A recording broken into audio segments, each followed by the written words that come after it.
Blog Talk Radio. He's not me. Yes, I am. I'm much taller. No, you're not. You're fatter, though. No, I'm not. We're the same. We're not the same at all. Yes, we are. No, we're not. Yes, we are. I'm greater than, lesser than, and equal to the universe. You know, I'm greater than it because I can contain it in my mind, and lesser than it because that's obvious, schmuck. And I'm equal to it because I'm of the same atoms it is. And I always say that what that does for me is connect me to everything and make me a part of it.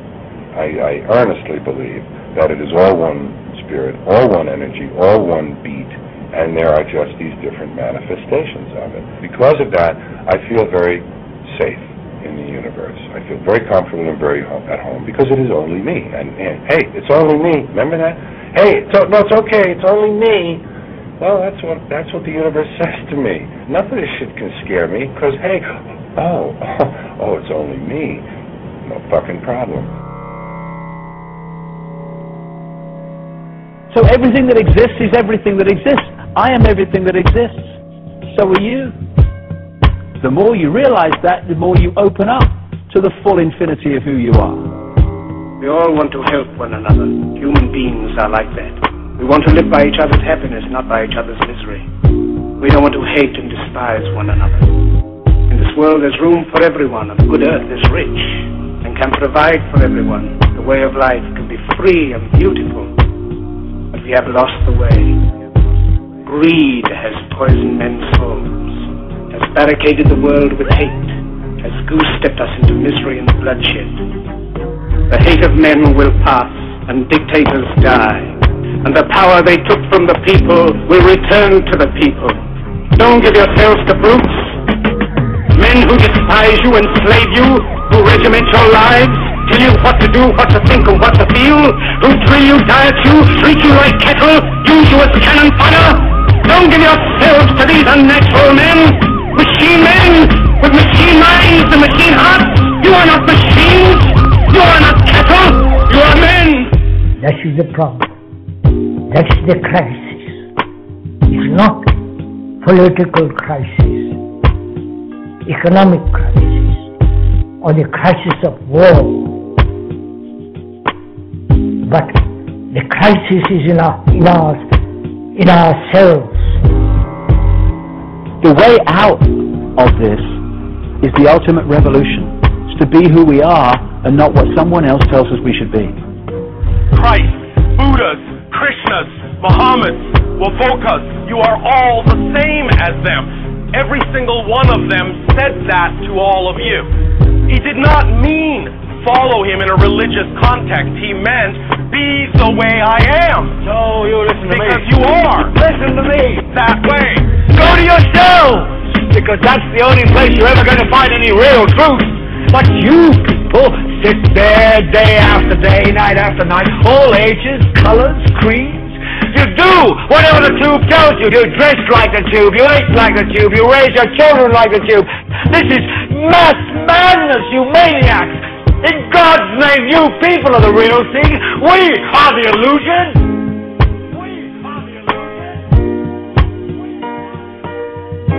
We have created this society, so we are responsible for that society.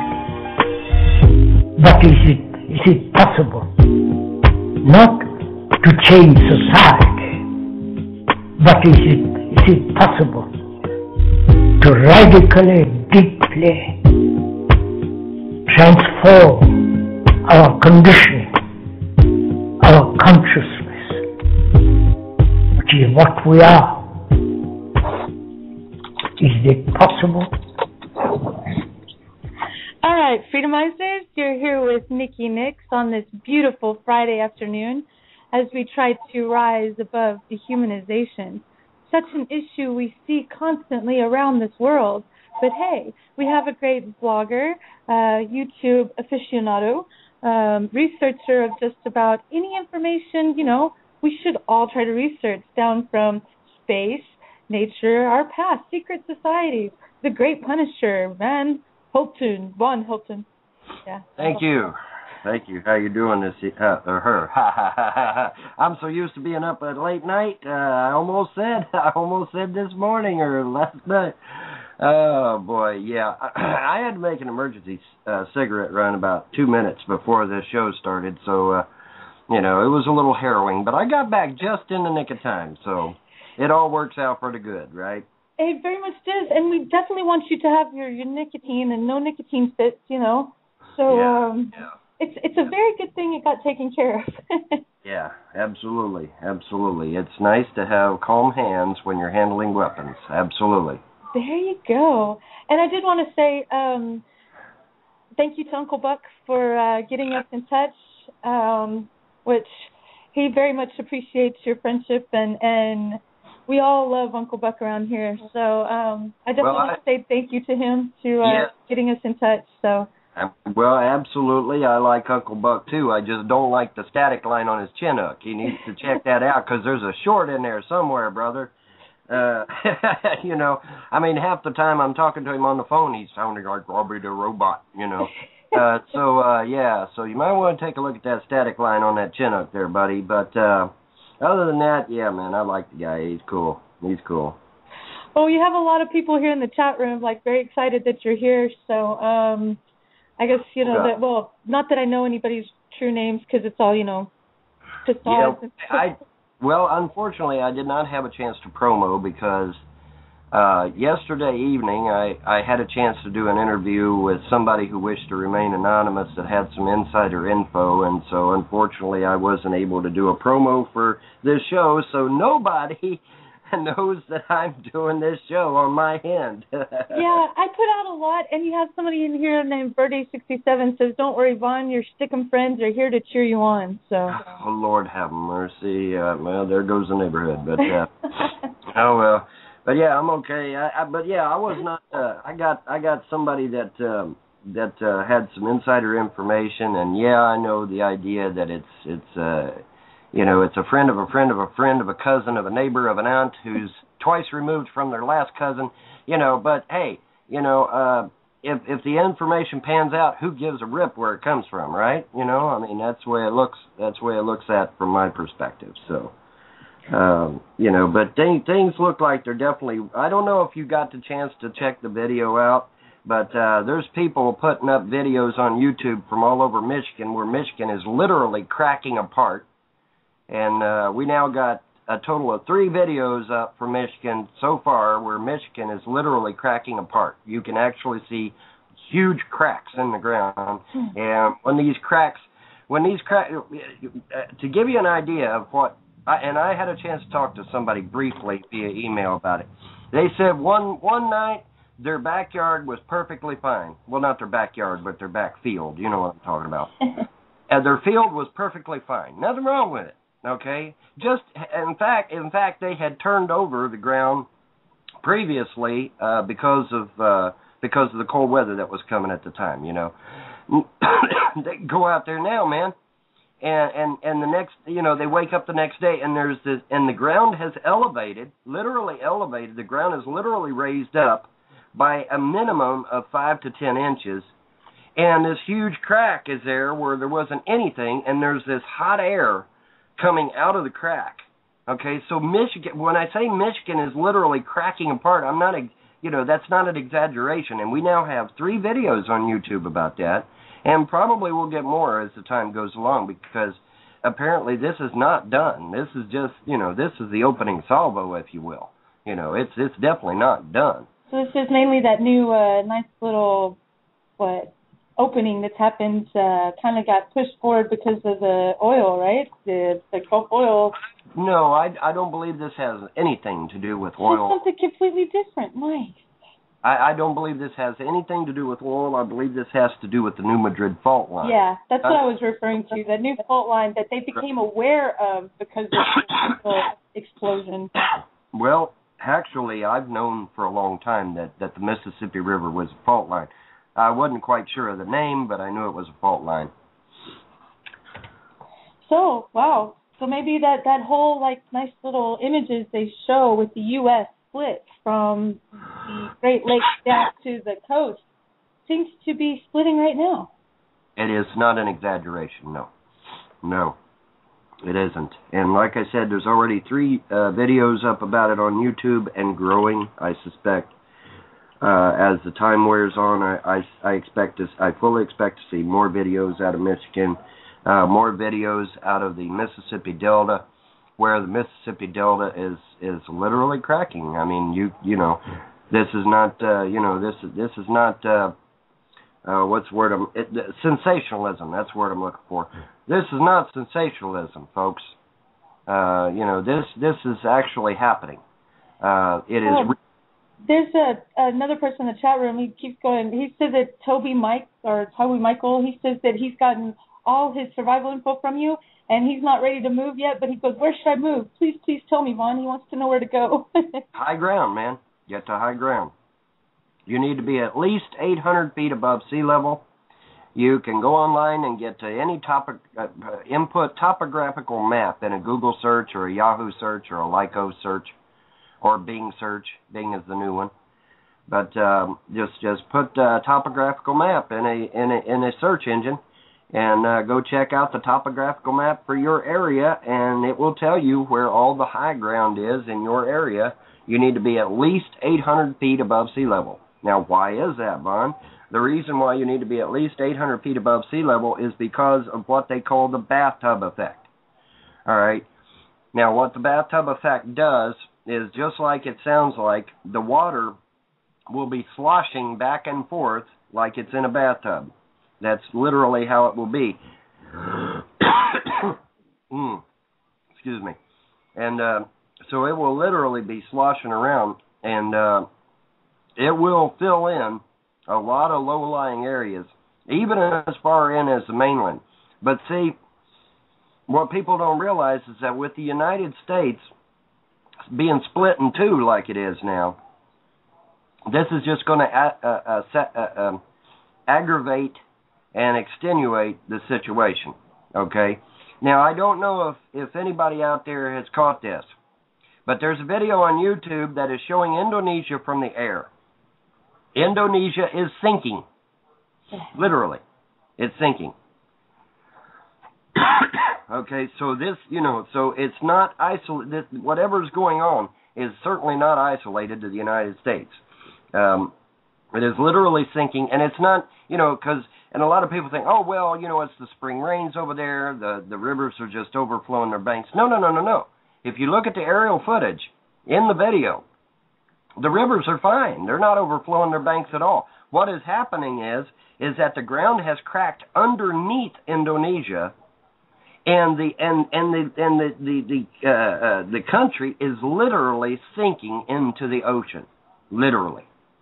Okay, so this this is just an isolated thing that's happening in America. No. It's happening in Indonesia. Indonesia is literally sinking. The video is on YouTube. Just put Indonesia is sinking in a YouTube search. It'll come right up. Yeah, it seems like there's actually worldwide changes. Okay, they wanted me to tell you in the chat room real quick that the Toby Michael, he's White Buffalo. Right. I know who Toby Mike is. Okay, well, they told me to make sure that you knew, so I wanted to mention that, yeah. I know Toby, yes, I know. I'm not that dense. I have a long memory when it comes to some things. But no, Indonesia is literally sinking into the sea. Michigan is cracking up literally cracking apart. We've got Iceland. Iceland has a new volcano, a mega volcano. There's a mega volcano in. Okay, now if you all remember, back in 2008, 2009, Iceland had a major volcano to go off. Mm-hmm. All right, this volcano in Iceland makes the one that went off in 2008, 2009 look like a tinker toy.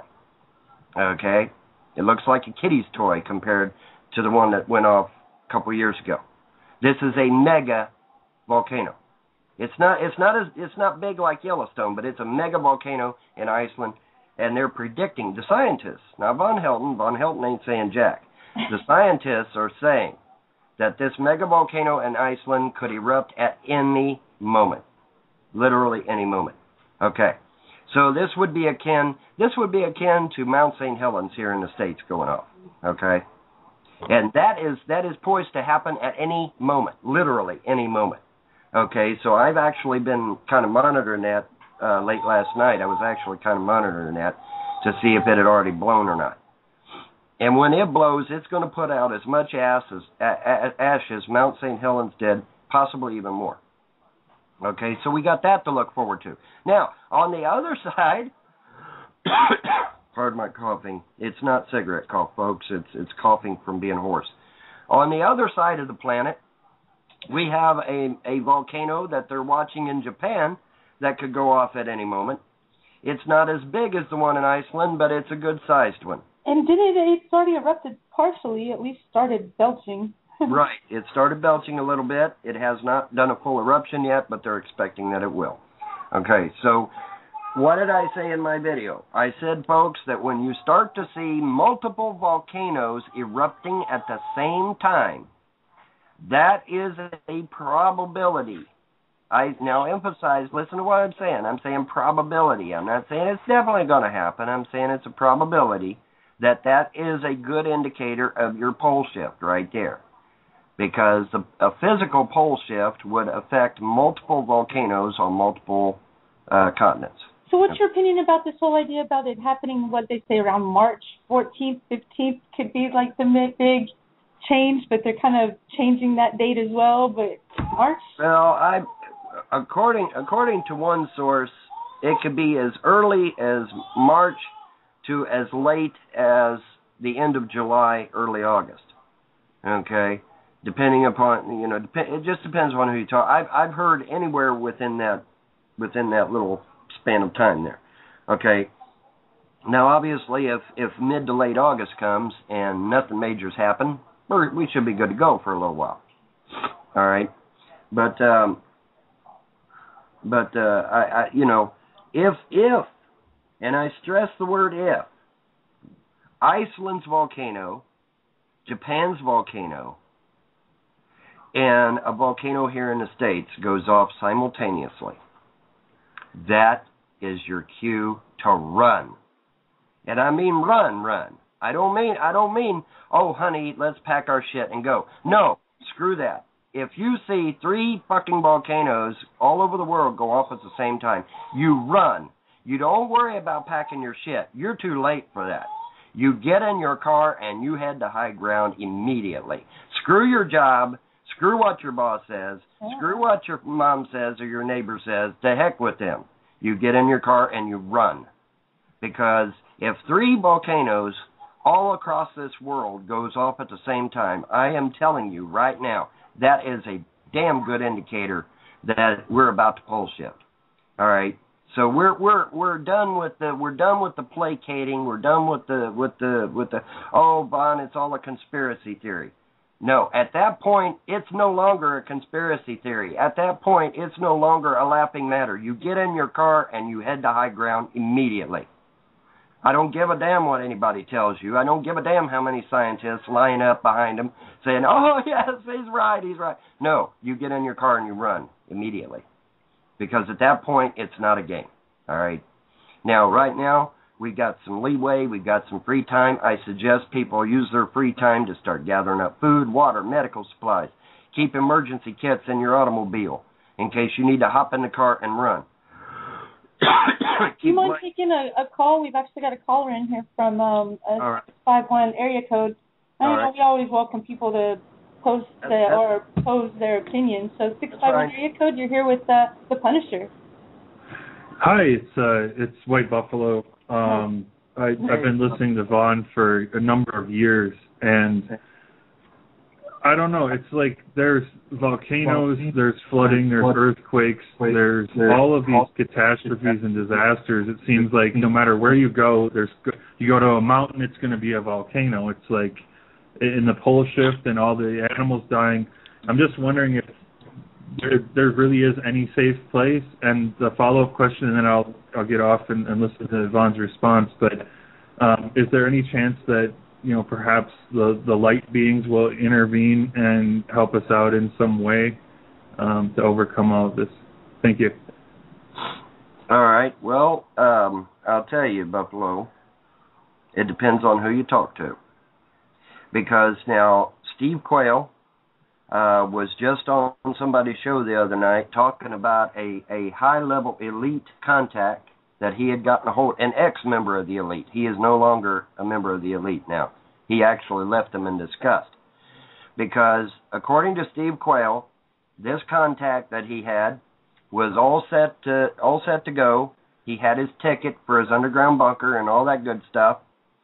And when he found out that the elites were going to systematically slaughter all of humanity here on the surface while they were snug as a bug in their underground bunkers, that was too much for him to stand. And he said, look, man, I don't advocate that at all.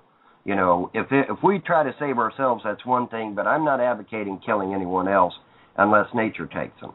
And so he's no longer an elite. But he said that what they're going to do, okay, and I even linked a website that is already showing this.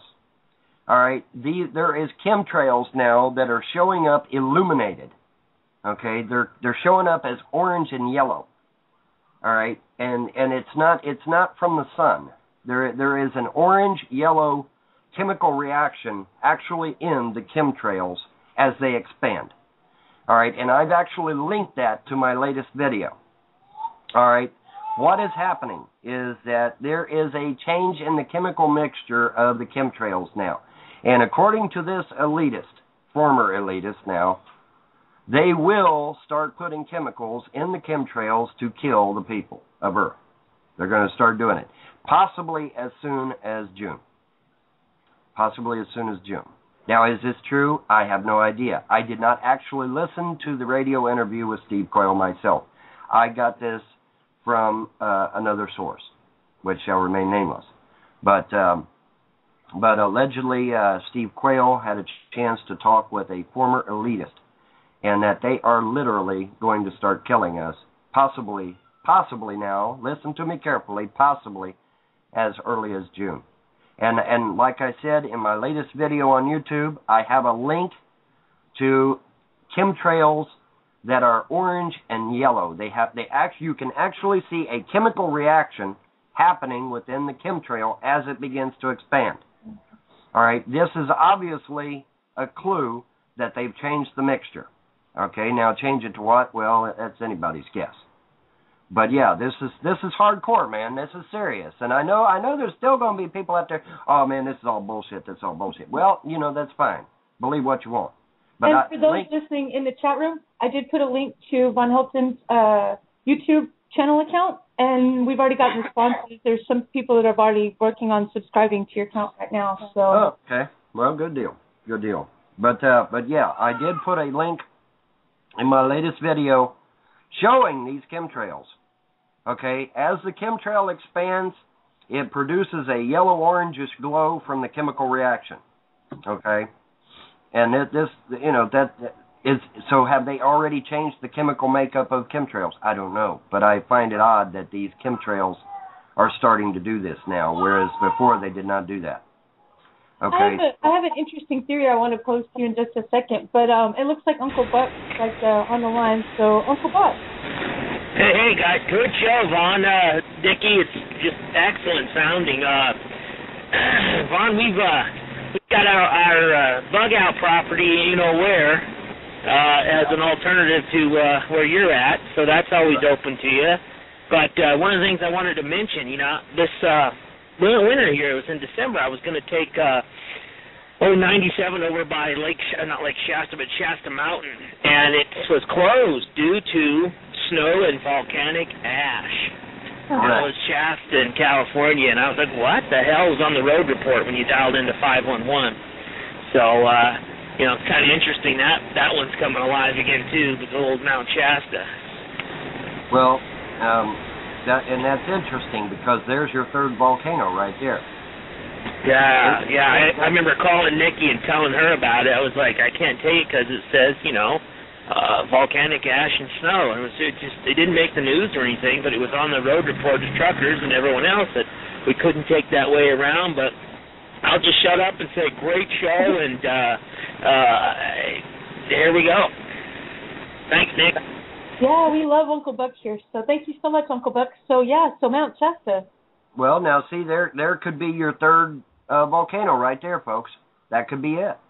That could be your third volcano. Now, if Shasta and the volcano in Iceland and the volcano in Japan all begin to erupt on or about the same day, close to it, there might be a day's difference, or a couple days difference. But if they all go off around the same time, forget saying, honey, we need to pack, we need to you get in your car immediately. You get in your car immediately and you head for high ground. Okay, because that as far as I know right now, that is a prominent indicator that a physical pole shift will occur. Well, you do know, like George Bush Jr. actually bought all that land out in the mountains in South America and Peru. What we know is close to where they have the nice little ruins that Yes. He bought all that property. I mean, we're talking absolutely an insane amount. I mean, they're talking, you can't even do acres. It's beyond acres. I forget the word they used. It was it's an insane amount of property in the highest mountain on this hemisphere. You know what I mean? Or on the western hemisphere. Correct. They bought up a lot of strategic places all over the earth. Okay, they bought them up all over the earth. Strategic locations that they believe will survive a physical pole shift. Now, are they right? Well, I don't know. I have no idea. But they could be. He might also suggest there's been lots of things that have been found, like tunnel works and caves that existed prior to the flood. So we're talking... Well, the irony of it is that I just got through watching on Discovery just yesterday where they were talking about underground tunnels and caverns that they had found that were dated, and my daughter's making dolphin sounds in the background, but they had found underground caverns that are actually thousands and thousands, even tens of thousands of years old, predating humanity. Yes. Okay, so now wait a minute. If we got all these tunnels and underground caverns and cities that predate humanity, predate our knowledge of humanity, Well, the thing of it is, I want to ask the naysayers and haters out there. We've confirmed that these underground cities and these underground tunnels predate humanity. So my question to the naysayers, the haters, and the trolls is this: if humanity wasn't here to build them, who did? Okay. And see, that's the thing. Pay attention to each culture. Every culture talks about there being something here before. They talk about the giants. They talk about the civilization that built those tunnels. Every culture has a similar story that talks about these huge giants that were here prior to man. Right. And when you're the size of the New York skyscraper, you can probably dig out a tunnel pretty darn easy. Exactly. I mean, we're talking some creatures as tall as 30 foot high in some cases, if not bigger. Oh yeah, but anybody who dares speak to that, no, they'll be quieted. In fact, speaking of the new fault line, when some of that new tectonic work was happening, and you had we've got a bunch of callers, but I want to finish this statement real quick. Right. When all this tectonic activity started, there was a mountainslide or a hillslide in Arkansas. And what they found on this hill or mountain was it was actually not real. It had concrete and rebar. But this predated but nobody hears about that. Or the simple fact they said it was a part of a larger network that was used as a damming system, Right. So that it kept in two large rivers, the Arkansas and another large one is what they say. They don't know which other large one, but whatever, because we're talking the size of Louisiana and Arkansas size of a spillway. That's huge in proportion. Correct. Now, my question is that if this concrete and rebar, which anybody in construction is going to know what we're saying when we're talking about concrete. And how important this is. Well, the thing of it is that if this concrete and rebar predates humanity, who made it? That's my question to the naysayers, the haters, and the trolls. Okay, because the scientists are saying this. Now, Von Helton, Yep. the scientists are saying that a lot of this stuff they're finding predates humanity. So, if there's no humans to make it, who made it? Oh. You know, and it kind of goes back along that age-old question: who built the pyramids? Okay, you know. Hey, we're going to bring back in Uncle Buck. Hey, Uncle Buck. Hey, I just wanted to say, you know, if folks want to see underground, Vaughn was involved in this. He got me to load into, a deep underground cavern, which was a huge, and still is, video on YouTube. You can go to my channel and check me out with all the 18-wheelers, you know, like 2,000 feet below the surface, and, kind of get an idea of what we're talking about. And Vaughn was instrumental in that. Getting me in there. So I just wanted to tell people, hey, you want to see one for real underground? Go to my channel and check out my huge underground, food storage cavern. Well, I'm going to tell you, I'm going to share with you what happened on the phone that you don't know about, because there was a lot of people that don't know about this, because now a lot of people on that video are saying, well, it's just an underground food storage facility. That's correct. It is an underground food storage facility. But if you had listened into the phone conversation that I had trying to get that route for him, you would have seen me sitting there arguing and begging for him to get in there to get his load unloaded or uploaded. Okay? I really had to do some serious talking to get him in there. Okay? And that is no bullshit. Because they were not going to let him in. They did not know him. They told me, they said, we don't know this guy. We're not going to let him in there. I said, look, man, he's been at work for over 33 years. He knows the route. Let him in there to do his load. And so I really had to talk to people to get him in there, because everybody say, oh, well, it's just a food storage facility. And that's true. It is just a food storage facility, but it's an underground food storage facility, folks. Yeah, and it's security is armed. You're not getting in there without the right paperwork and credentials. And I don't know. Maybe you could fit 2,000, 3,000 trucks in there. It just goes on and on forever. Who knows? But you'll get lost in it. But yeah, I mean that gives people a clue. Is they can see. That's technology right there. What does the U.S. government have? Something far more fantastic than that. Even though I think that is the U.S. government, just on a more civilianized level. Right. Well, do you mind if we go ahead and bring this other caller too? I think it's probably the same person that was on before, but 651 area code. Go ahead.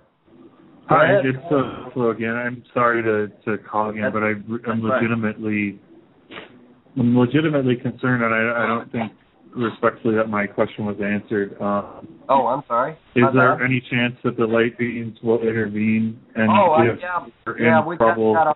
We kind of got off on a tangent. I'm sorry. Well, if we're in trouble, can we contact them, and how would we do that? All right. Those of you that have not read it yet, I encourage you to go online and Google George Washington's prophecy. All right. In George Washington's prophecy, it states that the whole earth comes against the United States, or what is left of it. And just as it looks like the United States is about to be utterly and completely destroyed, angels, as Washington called them, come down from the heavens and give us support, give us encouragement. They don't do our battling for us, but they come down, they give us support, they give us encouragement, and then we rise up, we start fighting back the invaders, and we eventually repel them out of our country. That's in George Washington's prophecy. That is the third great battle in his prophecy. Now, the interesting thing about this prophecy is, why is this prophecy even credible? It's credible because the first battle that George Washington is talking about, according to the angel that he spoke with, he called it an angel. You call it whatever you like. But the first battle was the actual battle that he was in right then, the Revolutionary War. The next battle that it talks about is the Civil War. Okay, so we actually can prove that the second battle has come to pass. It was the Civil War here in the States. So this third battle is as yet not happened. Okay, and George Washington's prophecy was published something like 1856 or some crap like that. Okay, so it's way the fuck back there. Okay, this is not, this is not something two guys in a computer store put out. Reference to Y2K, anyone? But but yeah, this is going way back there, folks. And and a lot of people, a lot of ex-government employees are convinced that George Washington's prophecy is legit. Okay, so will it happen? I don't know, but but it makes for an interesting read, especially considering that the second war in the prophecy came to pass, and it was the Civil War here in the States.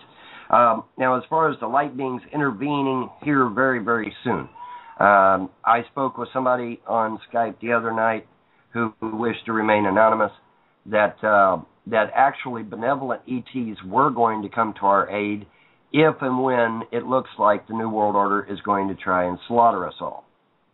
And I don't know if they're going to try and diffuse the chemicals in the air or how they're going to do it. But according to him, they would try to stop the New World Order's agenda of mass global extinction. Of course, after all this is said and done, what we need, folks, is we need a 9-judge tribunal. And we need to bring these elitist families in front of those judges for crimes against humanity and war crime. That needs to happen. That needs to happen. We need to get with people all over the world and actually talk to them, people in other countries, Germany, Sweden, even the Middle East countries. And we need to actually sit down and talk to them via Skype, via the internet, whatever, and say, hey, look, we need a 9-panel tribunal similar to Nuremberg, and we need to bring these elitist families to justice. Folks, a lot of the tensions in the Middle East probably are due to a man by the name of Zbigniew Brzezinski. Okay, now some of you that's been around me a long time knows exactly who that is. A lot of people are probably shaking their head going, who? Okay, Zbigniew Brzezinski is an elitist. He is a New World Order type. He's been active in politics like crazy.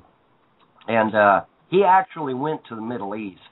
And it is entirely possible that he actually fomented a lot of the crap that's going on in the Middle East. Now, this is information that a lot of people are not privy to. So it isn't, and the interesting thing about it was he did not do it under the auspices of the United States, folks. He did it under the auspices of the CFR and the Trilateral Commission, who, I might point out, has in their bylaws the destruction of the United States in favor of what? In favor of a one world government. Okay, so he did not do this under the auspices of the United States. Okay, so all those haters out there that hate the United States, sorry, wrong. It wasn't done under the auspices of the United States. It was done under the auspices of the CFR and the Trilateral Commission. Okay, so a lot of the crap that is going on in the Middle East can either directly or indirectly be pointed at Zbigniew Brzezinski. Awesome. And ironically, I'm sitting here staring at a big photograph, alleged photograph of a Nazi UFO. So the irony and the timing is just incredible. Have you heard about this idea that the simple fact that part of the way the pyramids were constructed were to allow, I guess, a nice launching area for, certain crafts, I guess? Well, I did not believe at first what was going on with the pyramids here just recently, until I actually saw a blurb in the mainstream news. Okay, now, for those of you that do not know what's going on in Egypt, Egypt is absolutely going apeshit, but the protesters are nowhere near the pyramids. No. Nowhere near them. And in fact, the protesters were protecting the museums and Thank stuff. you. Right. Yes. Right. Okay. Now, there's nobody near the pyramids. Okay, nobody. No, not pro Mubarak people, not anti-Mubarak people, not anybody. Nobody is around the pyramids. Okay, the pyramids are not in danger. So the question becomes, why is every major military on Earth sending a contingency to the Middle East to help guard the pyramids? Now you say that's bullshit, Von. If it's bullshit, go Google it real quick. Go Google it real quick. You will see that I'm telling the truth. The Egyptian army was the first to put a contingency around the pyramids, and now we are being told, in fact, I just saw on the news just the other day, we are steaming 2 carriers into that area to put a contingency around the pyramids to protect them. Now, why? Folks, why do we need to protect the pyramids if there isn't anybody putting the pyramids in danger? Think, folks, think. Use your brain. Why? Why is it happening? And why is the navies of all the earth down in the Gulf of Aden watching this spiral water spout that just keeps spinning? I gotta ask you, do you ever watch any of Daniel Adoria's videos? I occasionally I will try to catch everybody. I get tons of email every day. Yeah. Okay. Well, just out of curiosity, they talked about that big that Air Force or the military base that was evacuated. And they talked about the gamma ray burst or something that came from an artifact that they got off the coast of. Yeah, you're talking about Dugway, Utah. Yes. Yes. But see what happened just now in Florida, right? There's all these jellyfish, Portuguese man of war now. All of a sudden coming out of there, they talk about this gamma ray burst from whatever Stargate or pyramid-like structure. But from what I understand, they're saying it was a Stargate. Well, I reported on something that Jaime Maussan. Oh, by the way, for all of those people out there that say I'm racist against Mexicans, if I'm so racist against Mexicans, how's come I'm friends with Jaime Maussan down in Mexico? Just so I throw that shit out there. Anyway, I did a re-up of one of Jaime Maussan's videos where he talks to a man who was able to get a picture of one of the pyramids down in Mexico.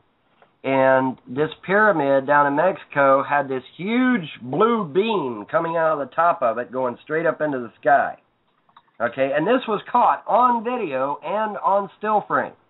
Okay, and Jaime Maussan has the video, he has the still pictures, he has all that information. He even went on Mexican national TV and showed all this to a critic, to a skeptic. And the skeptic was like, wow. Okay, so the skeptic isn't even a skeptic anymore. but yeah, it's this blue beam comes straight up out of the Mexican pyramid. I don't know if it was. I don't know if it was the pyramid of Tiwanaku or not. It was. Huh? It was. It was. Okay. Well, all right, fine then. But it was a Mexican pyramid, and and this blue beam just shoots straight up out of the pyramid. We've got video, we've got pictures, we've got eyewitnesses. On more than one device, on iPod, on those iPhones, and on dude, it was like amazing. Correct. And the skeptic was there when it happened, and he was the person who was in charge of a TV show, and so he invited Jaime. Filming it. Yeah. So he invited Jaime onto his show to talk about this thing. And he says, look, man, I was there. I saw the iPhone. Now, this is a skeptic, folks. This is a hardcore skeptic saying this. I was there. I saw the iPhone. I saw the beam. I saw the gasp of all the people who watched this big, huge beam come out of the pyramid. You know, because everybody's like, wow, look at that. You know, I suck at Spanish, so I can't do it in Spanish. But anyway, you know, so I mean, this is, you know, so what was that all about? And the beam was a precursor, I believe, to the stuff that's occurring now. Now, that's my own personal opinion, though. You know, that I could be wrong on that, but that's my own personal opinion. But yeah, so you know, everything is just kind of falling into place like pieces of a jigsaw puzzle. But now I can't stress enough, and I know I sound like a broken record, but I can't stress enough. If you see multiple volcanoes going off at the same time or around the same time, maximum of a day difference between them, run. Run to high ground as fast as you can. Don't worry about packing supplies. You're beyond that. You know, that stuff you need to be doing now. You know, if just for the knowledge of the other caller, Buffalo, I let your mic unmuted quite a while ago, but you're with us as well, just so you know. Mhm. Okay. Well, you too, Uncle Buck. Yours has been unmuted, but also Buffalo, he's back on too. So. Sure. I'm just muting myself in my log truck, but I'm enjoying the show. Good information, and Vaughn, we got to head up there to see Red Elk and do our cave exploration for UFO stuff. Yeah, well, Red Elk is a very good source, and the Hopi Prophecies are another very good source. And you know, I think I can't remember, but I think it was the Navajo who talk about in their writings of the Serpent Brothers from the skies. You know, yeah, Robert Morning Sky, half Hopi and half Apache, actually. Yeah. And in fact, I got a very nice letter from Robert Morning Sky. He has given me permission to use his stuff whenever I wish. And so thank you to Mr. Morning Sky. If you just happen to be listening, I don't know if you would be or not, but in case you are, thank you ever so much for that. So, I mean, you know, folks, I got people I talk to all over the world. I've got Jaime Maussan in Mexico. I've got Robert Morning Sky out west. I've got people in Europe. I've got people in Africa. I've got people in Russia.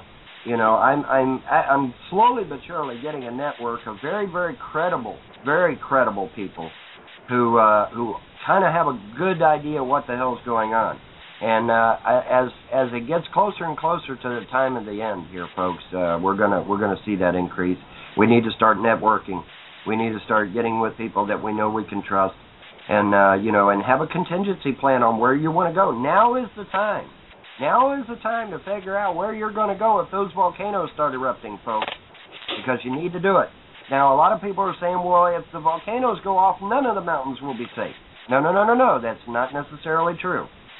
Lava is like water. It will take the path of least resistance. Okay, so if you already have an open volcano somewhere nearby, chances are good that it's going to go out that hole instead of creating a new one. Now, that's not a guarantee, but it's more likely that if there's a place for the pressure to escape, it's going to use that as opposed to making a new hole. Okay, so, you know, don't be discouraged about going to the mountains if volcanoes start going off, because that's not necessarily the case. You still have a place to go to hide, and, you know, seek out caves in the mountains, seek out these parks up in the mountains to get away from this. Now, as far as getting back to the light beings, all right, the light beings very well could intervene on us as early as February the 28th, according to one source that I have. All right, now, if that's the case, it's bye-bye New World Order, bye-bye reptilians, and bye-bye grace. Because I think, according to this source, he thinks, or she thinks, that the light beings are about fed up. They're about fed up with the crap that's going on. They have heard the cries of the people, and they're about fed up. And once the light beings reach that point, they can kiss their happy asses goodbye, because they'll just come in and clean house. And the light beings don't play around. One light being kicked 6 grays a new asshole. All right, so that's pretty damn powerful. All I'm gonna say is they're scared of us. We're all scared of these other aliens, whatever. I'm sorry. We're more powerful than they would ever have us believe. They're scared of us. I'm just saying. You know what? If they came up to me, I'd do whatever. They better be afraid of me. I'm telling you right now that if I get in a sticky situation, I'm putting a call up to the light beams, because them dudes kick major ass. Okay? I don't know if you're aware of this story, so I'll relate it to you for those that may not know. There was a lady that was being abducted by grays every night, almost every night. She got fed up. She got tired of it. She's like, hey, man, I'm not going this time. And they paralyzed her, you know, started taking her out of the building and all that good shit. She's like, no, I'm not going. And so she could still use her mind, because they didn't paralyze her mind, so she could still use her mind. And she screamed, I need some help. And the next thing she knows, here comes this ball of light into her room. And it formed into, she called it an angel, but it was a light being. And this thing come in, and all of these grays, she had like 6 grays around her. And it took the grays, it literally grabbed the grays and threw them through the wall. It literally threw them through the wall.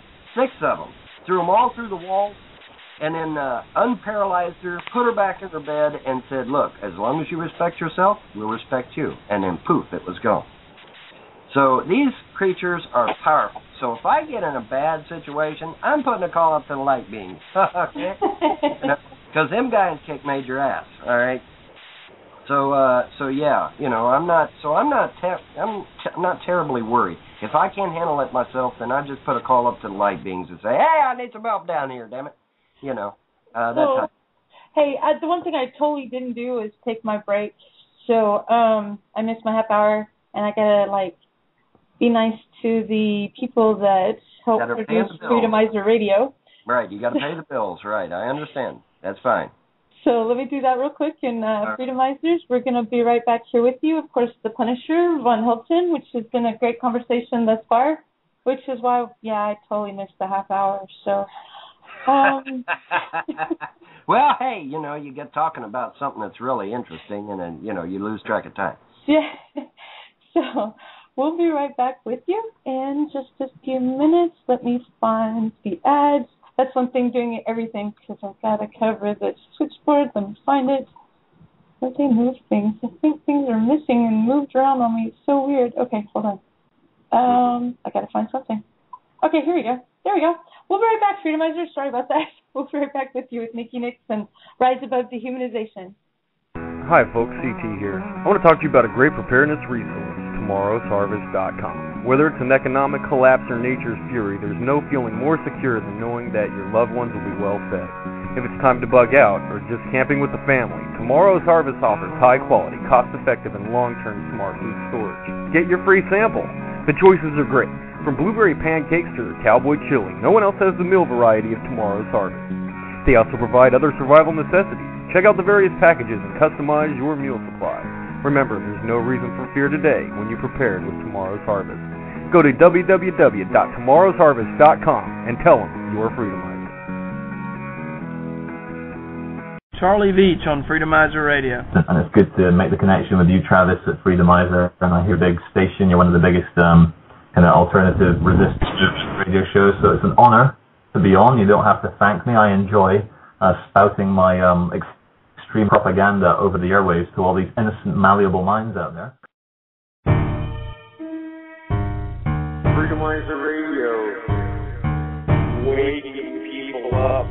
They have their little puppets and underlings and cliques and pretty much every government on this planet will do their bidding as they push us into this one world system. That's how it works. Somebody needs to carve that thing up, and I think I might be the man for the job. Be the man for the job.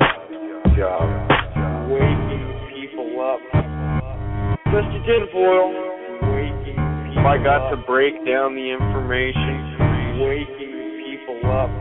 Every time I get to have this conversation, it sends them a little deeper down the rabbit hole. Look a little deeper. Freedomizer Radio. Waking Freedomizer Radio. Waking people up.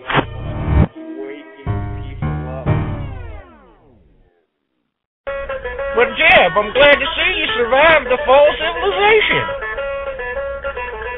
You look a little hungry. Did you put any food in that bug out bag? No. No? Well, there's gophers in that field over there. You like gopher? I like gopher. There's 25 ways to cook a gopher. Is there? In fact, there is, but there's no way to cook a gopher that's better than a little Travenile 1 gopher dipping barbecue sauce. Solves a real man's appetite. You got barbecue sauce in that bag of yours? Nope. That's all right, I do. That's right, just go on over there, get us a gopher, and we'll have some of that fantastic, yummy, tasty Travenaut 1, Gopher Dippin' Barbecue Sauce.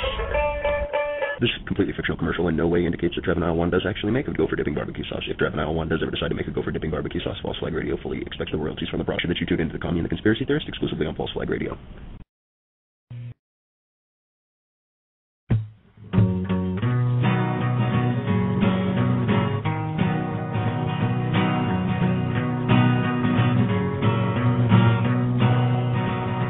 Federal Reserve, you've been living hell to me.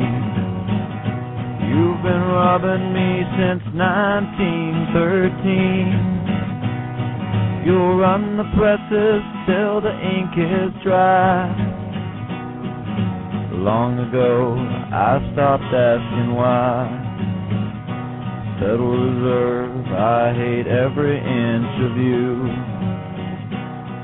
You robbed me and you cheated me through and through. Now I'm a poorer and more destitute man. Mr. Congressman, why can't you understand?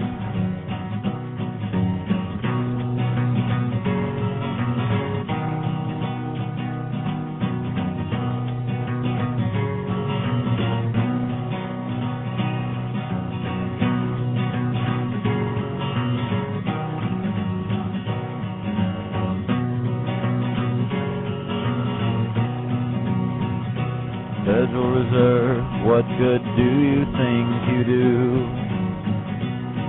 Do you think we'll all be richer when you're through?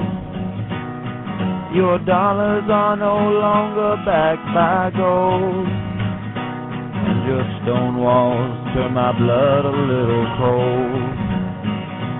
Federal Reserve, may you rot and burn in hell. May your walls fall and may I live to tell. May all the world reject your fake cash. You stole our wealth, but we can take it back. You stole our wealth, but we can take it back. You stole our wealth, but we can take it back. All right, Freedomizers, we're back here with you. Von Helton still with us? Yep, I'm still here. I wanted to mute so that you didn't hear my hacking and coughing and wheezing and gagging while the ads were going on.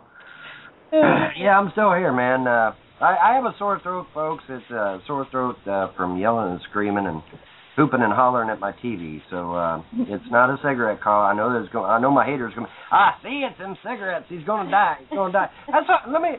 While we have the opportunity, there's some people out there that are wishing death upon me. That are saying in text or saying via PMs or emails that they wish I got cancer and that they wish I would die from cigarette smoking. Yeah, I have a message for those people out there. Go fuck off and die yourselves, because I ain't going nowhere. And if you want to wish death on me, I rebuke you. I bind anything that you say. And I just thought I'd throw that out there, because there have been people that have been literally stating that they wish I got cancer and died from cigarettes. So sorry to burst your bubbles, but I'm going to be around here for a long time. So thought I'd throw that out there real quick while we have a chance. Now, ironically, I just got a message from my government contact. So you guys get to hear it before anybody else gets to hear it. So you're gonna love this. It's my latest from my government contact. Dear Mr. James Paul Von Helton, I appreciate you spreading the word. I may have to delete my account and get in touch with you through another account. I am worried that one of my top agents is monitoring what I am doing. I need to be clear with you on the events surrounding March the 3rd, 2011. On March the 3rd, 2011, the governments will be meeting in Germany.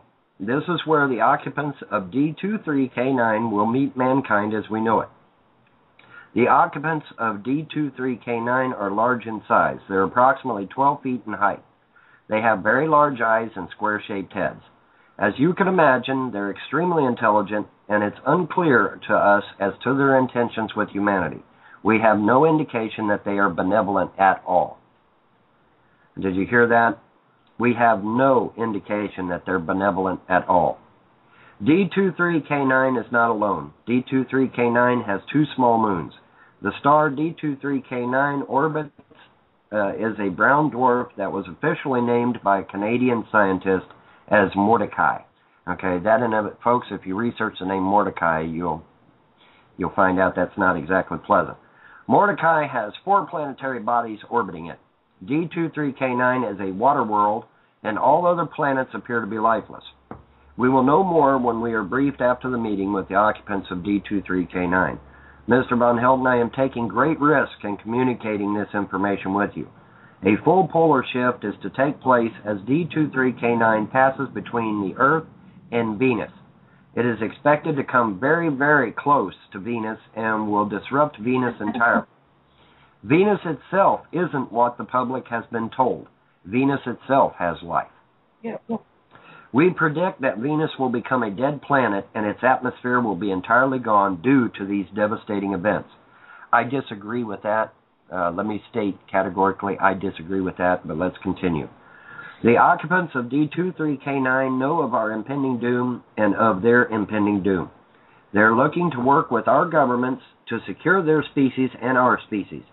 Many people will be taken underground, and a determination will be made as to whom the governments would like to save. Most have been determined based on their genetics and ability to procreate. I appreciate your time, Mr. Von Helton. I will be in touch within a week.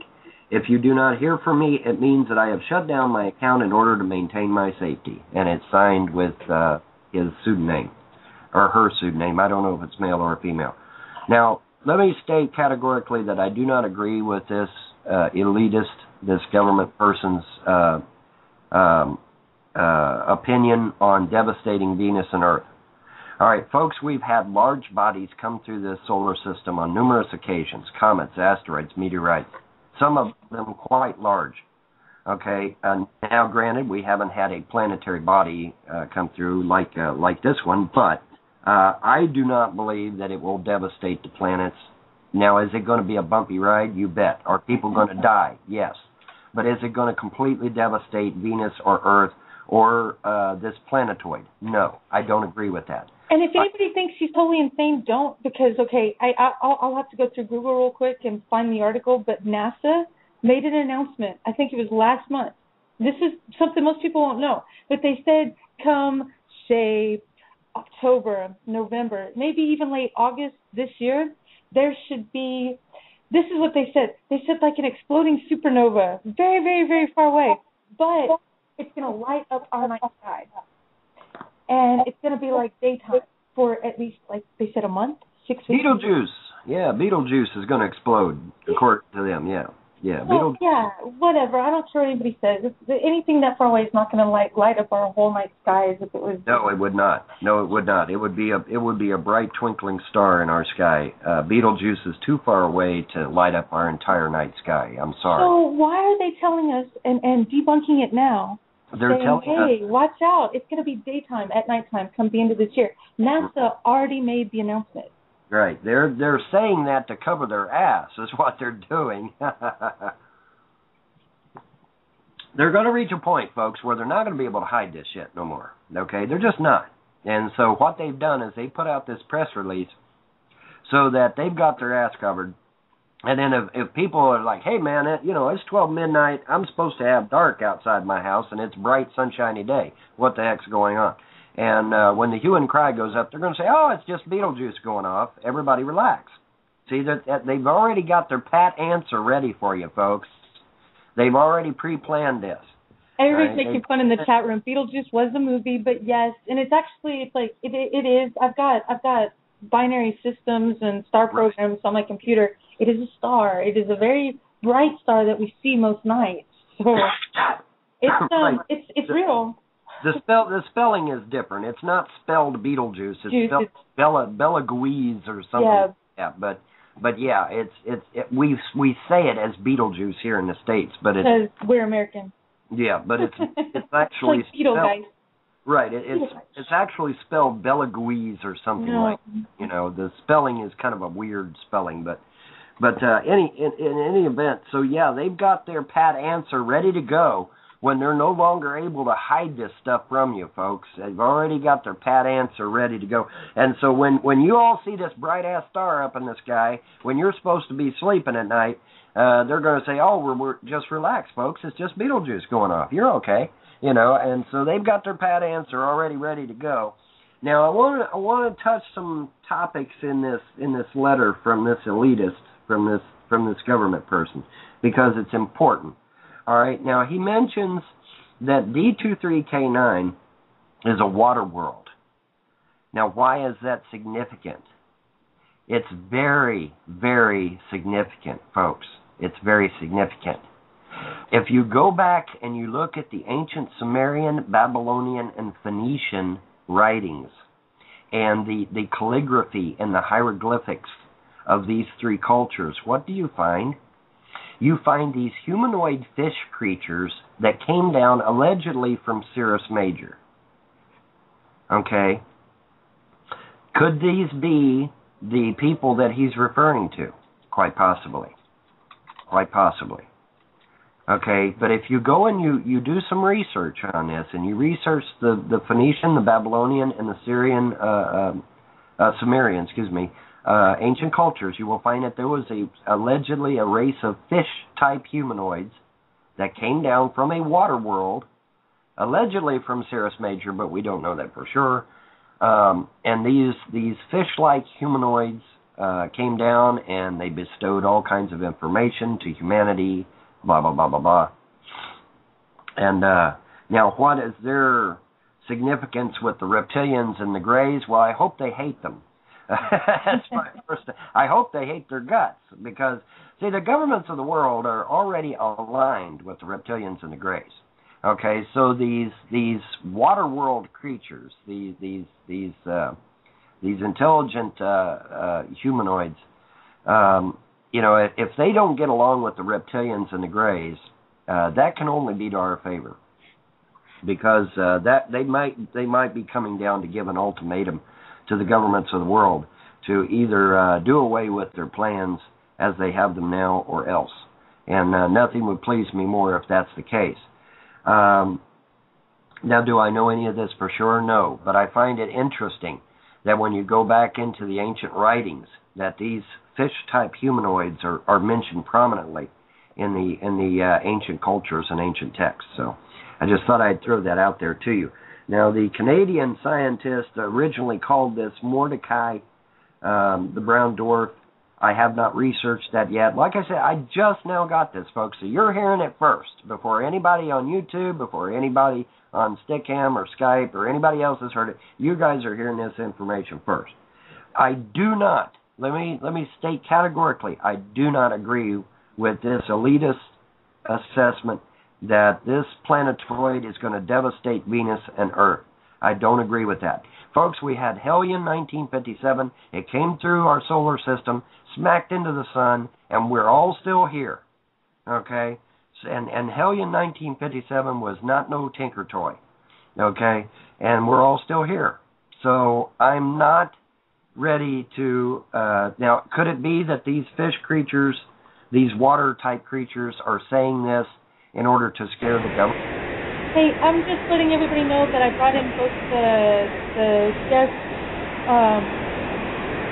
tickets are open. So Buffalo and Uncle Buck, y'all are with us. So. All right. Hey, am I on? Yeah. Hello. Hey, Vaughn, I was going to relate that to Dagon, the fish god that the Pope wears the fish hat. Correct. Dagon the fish god. Exactly right. Yeah. Exactly right. That's one of the fish deities in ancient texts, right? Correct. And some say he was from Cirrus Major. We don't know that for sure. That's speculation. But yeah, Dagon the fish god. Exactly right. You got it right on the first hit there. That's one of them. That isn't the only one, but that's one of them. Okay. So now these aquatic type ETs may not be friendly with the reptilians and the Greys, and if they aren't, that's wonderful. But what they may be doing is they may be telling these government hacks, hey, look, you either play ball with us or Venus is gone, Earth is gone, and yeah. So, this may be a tactic from them to get the governments of the world to play ball. And if it is, fine by me. I don't care. That doesn't bother me in the least. But do I think the passing of this planetoid is going to devastate Venus and Earth? No, I don't. I disagree. I disagree with this elitist on that point. But nevertheless, it's not going to be a picnic, folks. It's definitely not. Dude, I'll be right down. All right. But this is an interesting thing that he brings up, that this is an aquatic type planet. So that. Well, if you want to get back to some of the old texts and things, it talks simply about what Tiamat. You want to get into Tiamat, the water dragon, the water planet that was hit by another planet, and half of it coalesced and became Earth. And it's great stories, and most people don't seem to realize that those stories actually exist in almost every single culture. Well, at least what's left of the original cultures, because they've been, overtaken. Just like the Ica stones. Have you seen those Ica stones? Yeah, the Ica stones, and then you have those discs in China. Yes, the ones that look like records and most likely hold a lot of information. They have information on them. They actually have grooves in them. Yes. That many people believe, including most notable scientists, believe that these grooves in these discs in China might actually hold some type of information in them. That is a fact. That is not speculation. That is a fact. Yes. They call them the Drupa stones, and they look like a phonograph record. They do, and it's amazing. But think about it. If a culture was destroyed and say they were highly advanced, more so than we are, and all of a sudden a lot of their technology or anything, they reach the top of the golden age and they're heading down, and, technology is going away, and they want to record part of who they are, because isn't that like a driving force of most people is, we want our past and who we are to be known to those that come after us. And that's exactly what this whole idea was, is that they had to use a technology that would last. See, that's something we don't think about. Because, see, metal, concrete, all these kind of stuff, it literally goes away after 1,000 years, okay? Correct. So what you need is something like rock. And that's just something that doesn't degrade. Now, it'll weather, like what we see happening to the Sphinx and all that, but it's still there, Like Uncle Buck always talks about, like his rock house he's going to be building. I mean, come on, that's what lasts. It's a great idea, and that's what these records were, or that's what I saw. The first time I saw it, that's the first thing that came to mind. Wow, that's got information on it. Yeah, absolutely. There's actual grooves in these Drupa stones that may hold information about advanced cultures and stuff. Now, I'm sure the governments of the world are trying their level best to get the information off of them stones, but I don't know if they've succeeded or not. I have no information on that. Crystals are another way. A lot of crystals have been used. I think the reason why is because most likely it's like a holographic image, and they're still trying to take it as just like speaking or something, like what we have as records. I think it's more of like a little bit more than what we're looking at it as. Well, and that very well could be. But no, see, this elitist, this government shill, which is basically what he is, he's saying that we predict Venus will become a dead planet and its atmosphere will be entirely gone due to these devastating events. I don't agree. I don't agree. I don't think it's going to be a pleasant ride, and I think that there will be a great loss of life. Don't misunderstand me. But I don't think it'll be total and complete devastation for any planet. I think that what will occur is it's just going to be a really, really bumpy ride, and there will be large loss of life, yes, but I don't believe it will be total annihilation. I don't agree with that sentiment. But it could be that these creatures are telling these governments that in order to get them to play ball, in order to get them to wake up and smell the coffee, in other words. because, obviously they're not going to want to listen to a thing. They're already hooked up with the reptilians and the grays, possibly even the insectoids as well. Now, I actually had somebody that brought up a very interesting point about the insectoids. For those of you that are familiar with the Bible, and especially the book of Revelations, there is a passage in the book of Revelations that talks about the insectoids. It says that that basically the insectoids are already living under the earth, and that a huge pit will open up, and that the Bible calls them locusts, but it says that a huge pit will open up, and billions of locusts will come streaming out of this pit, and that they will have the ability to sting men for 6 months. Okay, in other words, this attack, this whatever it is, will last for 6 months. Now, the interesting thing about it, and this is what somebody actually pointed out to me because I had gotten it wrong initially. They said, Von, these insectoids are not coming after us. And I'm like, what?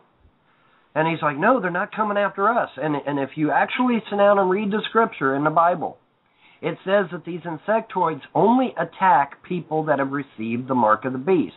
People that have actually sold themselves out to the New World Order. The insectoids will not harm anyone that has refused to take the mark. Okay, and see, I gotten it wrong. I thought the insectoids was just going to come out of that pit and just lay waste to everybody. Well, see, no. we forget about the fact that, life is life. See, that's what we tend to forget. Reptiles exist here. Mammals exist here. Insects, life in general exists here. This is where life is created. That's what it was always said. This planet was made for life. And that's why we are so important. And the idea that life automatically destroys life is something that, we don't do. That's ourselves. That's what we bring to the table.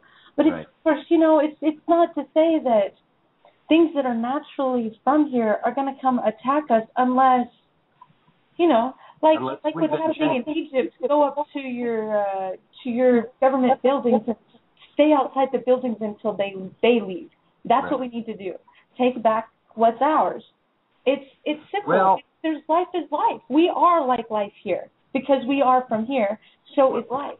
Well, I can't see the chat, but I'm curious to know how many people in the chat agree with me that as soon as these elitists go into their underground bunkers, we get big cement trucks and we back them up to the doors and we cement their happy asses in their underground bunkers. How many in the chat would agree with me on that? Because I think that's what needs to happen. That's just my humble opinion, but I think that's what needs to happen. I am completely with you there.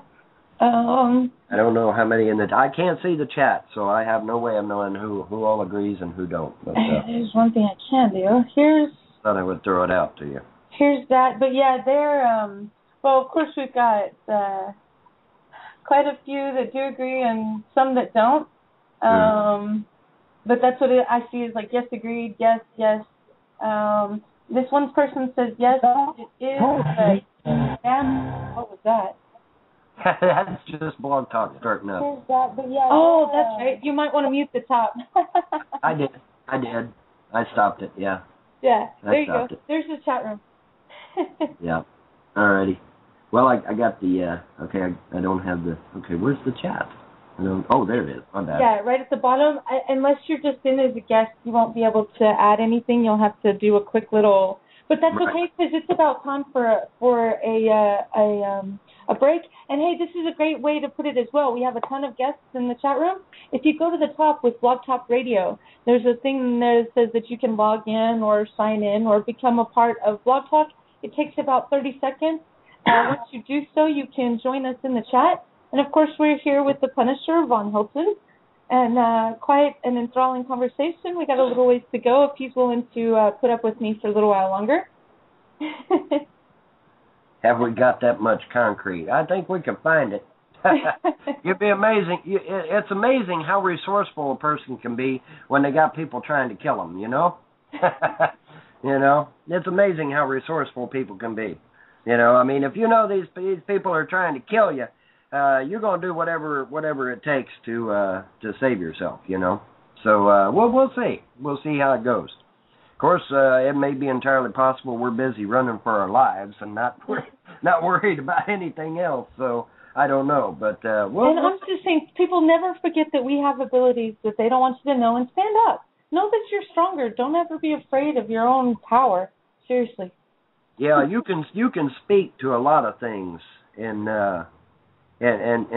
use your will to stop a lot of crap that goes on in this world simply by resisting.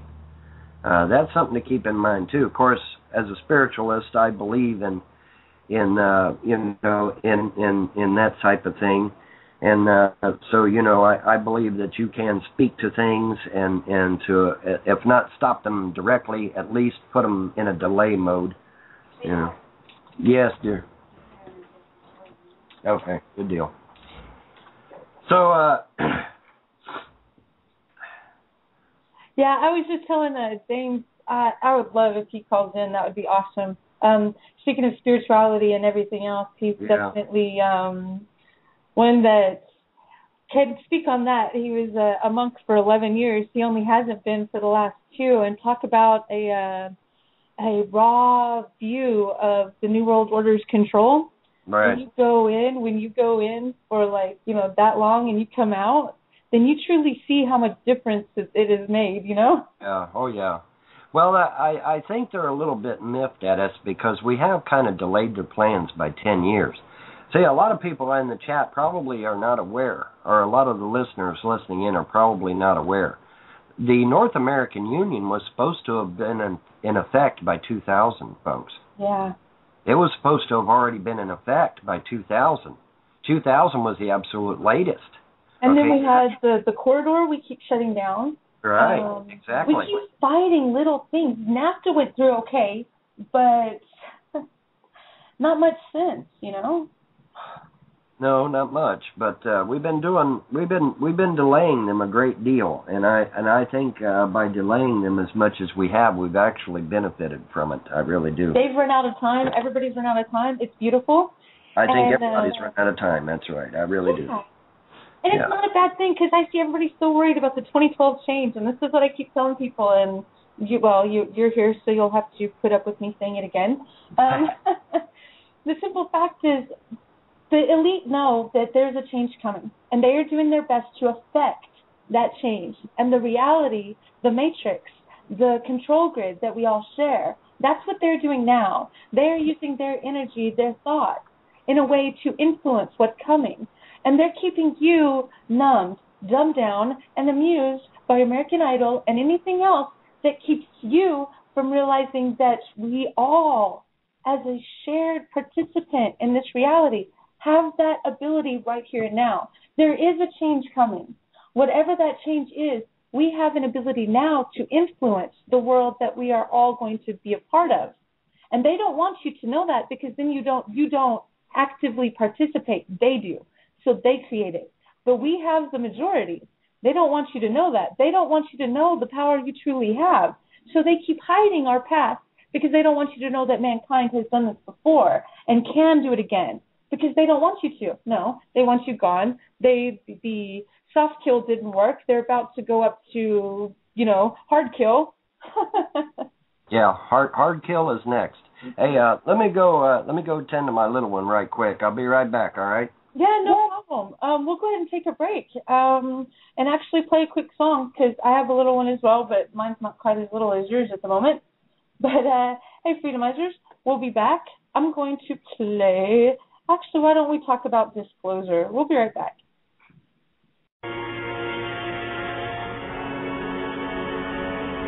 The Disclosure.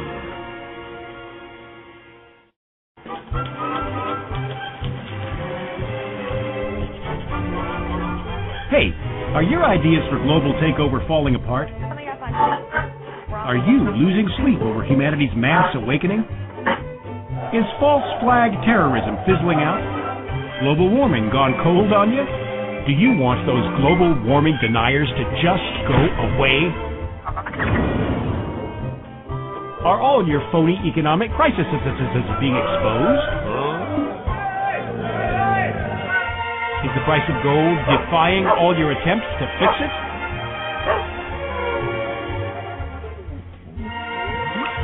Isn't killing the Gulf of Mexico and poisoning millions of people reducing the population fast enough for you?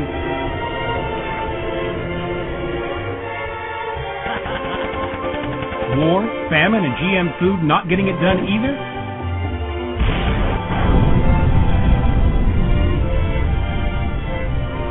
No? Well, don't give up. Get disclosure. You'll be able to unite mankind with a phony problem and enslave them with one world government and taxes. Yes, disclosure. Your one-stop shop for full spectrum dominance. But wait, there's more. Sign up for Disclosure today and you'll get problem, reaction, solution absolutely free. That's right, absolutely free. Act now to be entered into our fabulous propaganda prize draw. Disclosure! Our surveys show that 9 out of 10 world leaders prefer it. Disclosure, cleansing the minds of the unwashed masses with a tantalizing, terrifying, taxable new reality. I'm only going to say this 3 times. Disclosure! Disclosure! Aliens may or may not be real. Your home may be at risk from those possible aliens. No major credit cards accepted because there is only one currency under a one world government. Prepare to die screaming, probably. Disclosure is compatible with Project Bluebeam. Do not employ critical thinking.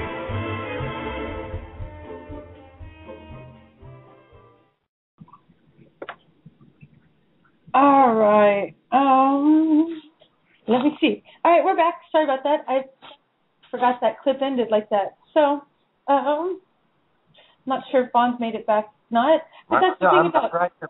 Oh, cool. He's back. Yeah, I'm right here. Yep, I'm here. That's the thing about having kids, and it's not a bad thing. It's such a beautiful thing. It is a thing, yeah.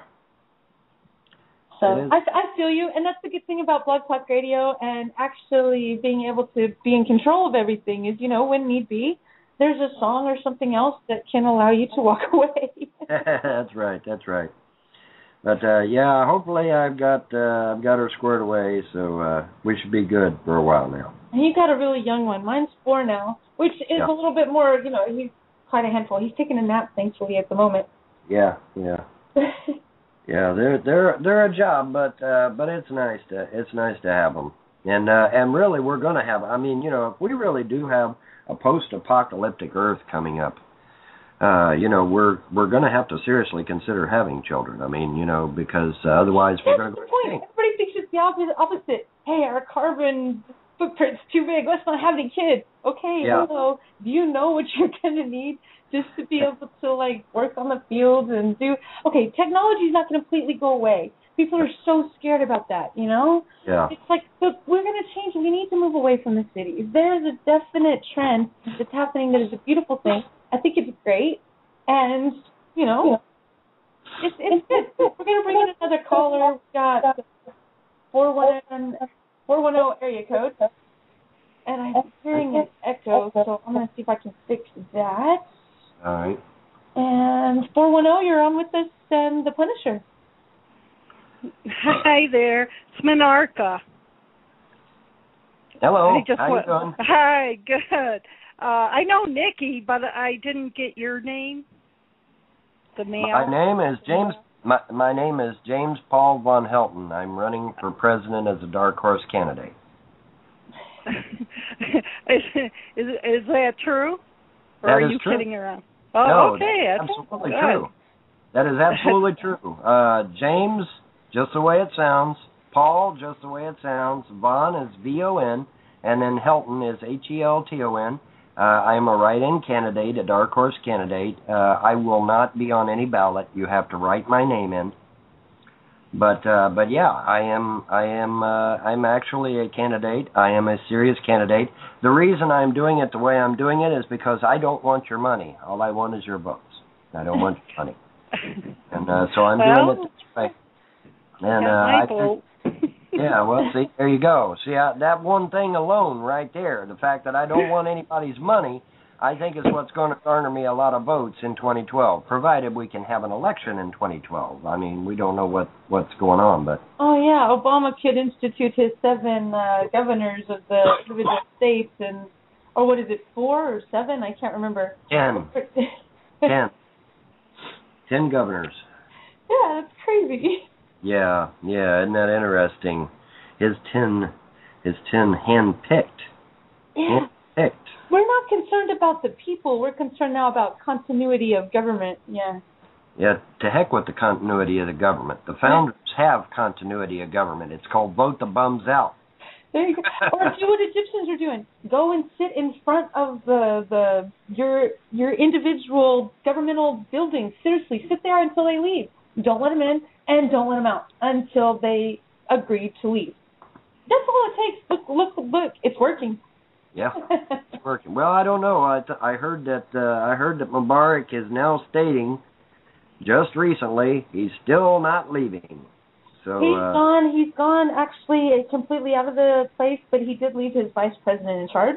And according to the rules of the Constitution, of their Constitution, that doesn't mean he's completely gone. And in fact, the place he's gone to is a little resort kind of an area where he goes anyway and spends half his time ruling from.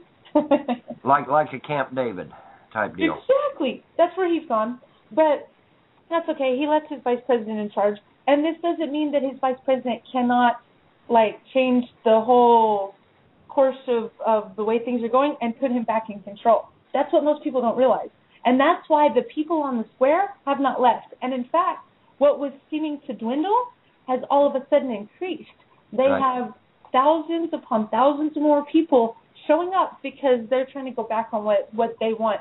The military so far has said that the people should have their what they want, and they are still kind of just stepping back, waiting. Mm-hmm. I have faith. I'm kind of happy with that. I'm actually very happy with the way the military's been handling it. Whoever's giving the controls, we'll see. But for now, I'm happy. I know, and believe me, I can relate, and nothing would please me more. But I've seen this happen before. If you'll recall the Palestinian refugee situation years and years ago, Americans went in there and helped the Palestinians and got them to start up voting and everything. And who did they vote in, folks? Does anybody in the chat know who they voted in? They voted in Hamas and Fatah. Okay? So they started out with actual freedom, and they ended up more in bondage than they were when they were refugees. Okay, so as much as I applaud what's happening in Egypt, I have a funny feeling that if and when they do actually get their freedom, they'll just vote in Hamas or Hezbollah or Islamic Jihad or Muslim Brotherhood, and they'll be right back into bondage again, which is kind of sad, but. Well, hey, we let James, you're on, so your mic's open, so hopefully you can hear us. Yes, thank you. It's great to be on Freedom of And Vaughn, this is James. I love James. I have to say, he's been a good friend of mine for quite a while. He was the monk. He's the one that's no longer a monk. He's only not been for 2.5 years now. Yes, ma'am. And it's beautiful. So he spent all this time in introspection and reading and totally cut off the grid, Mm-hmm.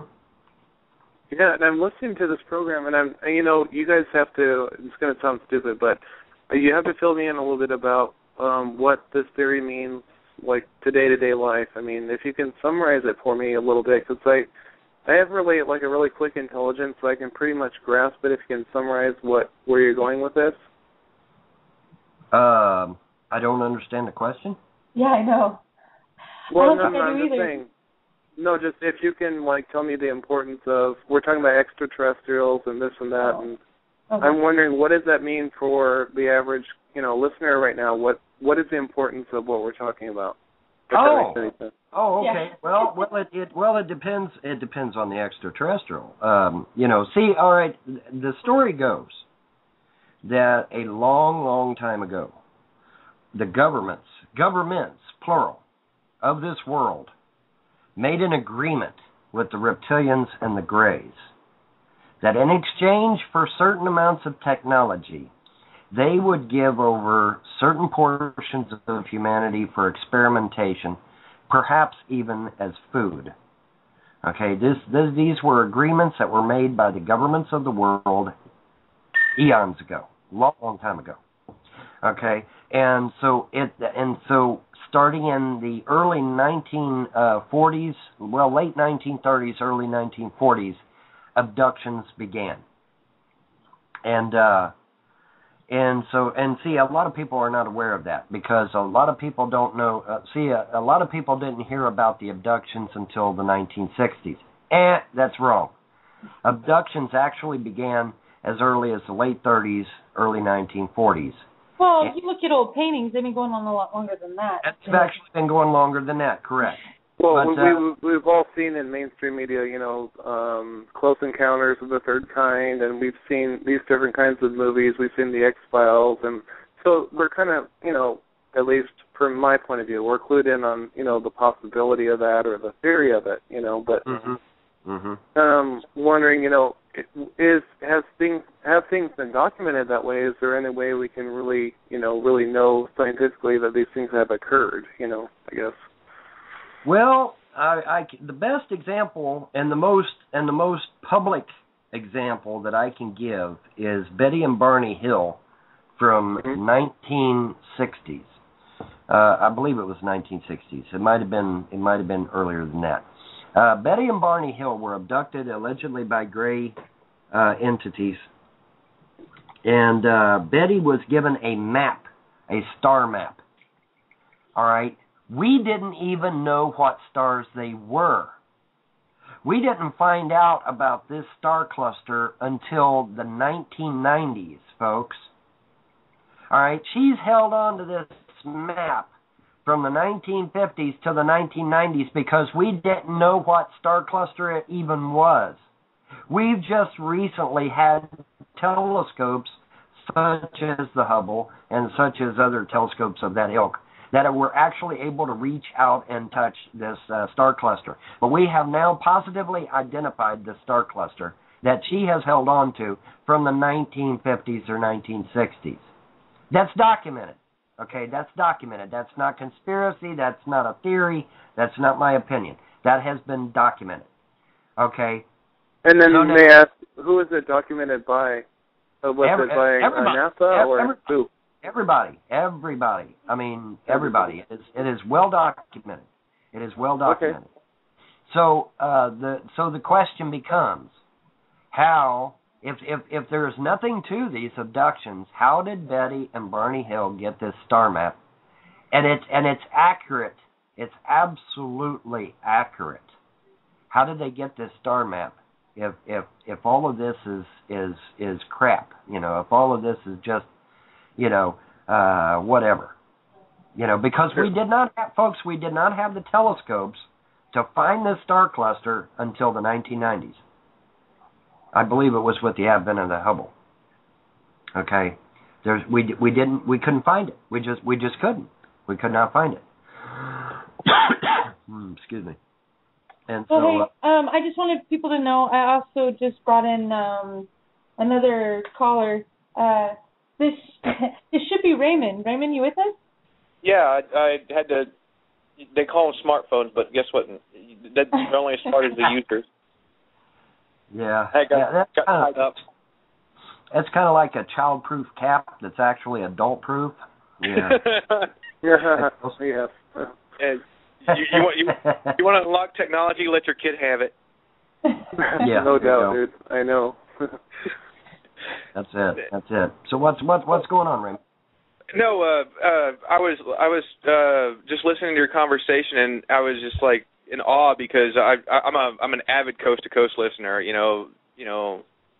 I listen to Nori and all those people, and they talk about the Greys, the Shadow People, the Reptilians, and what? Hello? Oh, I'm sorry. I'm just agreeing with you. Go ahead. Okay, and it's amazing that a lot of people don't understand the best way to hide something is to put it right out in front. They don't realize that they've been training us for like the past 50 years with all the sci-fi and all the Twilight, all the way back to Twilight Zone and the Far Side and Doctor Who and name any of them. It's all about desensitization because Russia's the best place to get like all your declassified documents because they're like on the black market, and I mean like people really don't care after the government fell. They want money. Yeah, they just want money, right? They don't. No, but you get when you can I just say something? When you said that that leaking things through science fiction and that kind of medium, but also I don't really want to divert the conversation, but on The Simpsons they leaked 9/11 before it actually happened. If you watch those episodes, so I'm just supporting what you're saying by by that comment.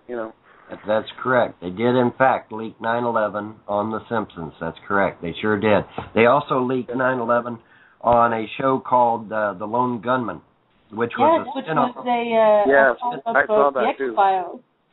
Correct. It was a spin-off show of the X-Files, and in fact, The Lone Gunman was it even had the Muslim terrorists. It had the planes. It had the Twin Towers. It had everything, and it was that was pretty interesting. Yes, I'm still. And you wonder why did they leak these things out? Why are they so proud that they think they're going to get their agenda passed and they're just going to leak things out? I mean, why do they do this? I mean, why do they want to let us know what's going on? Okay.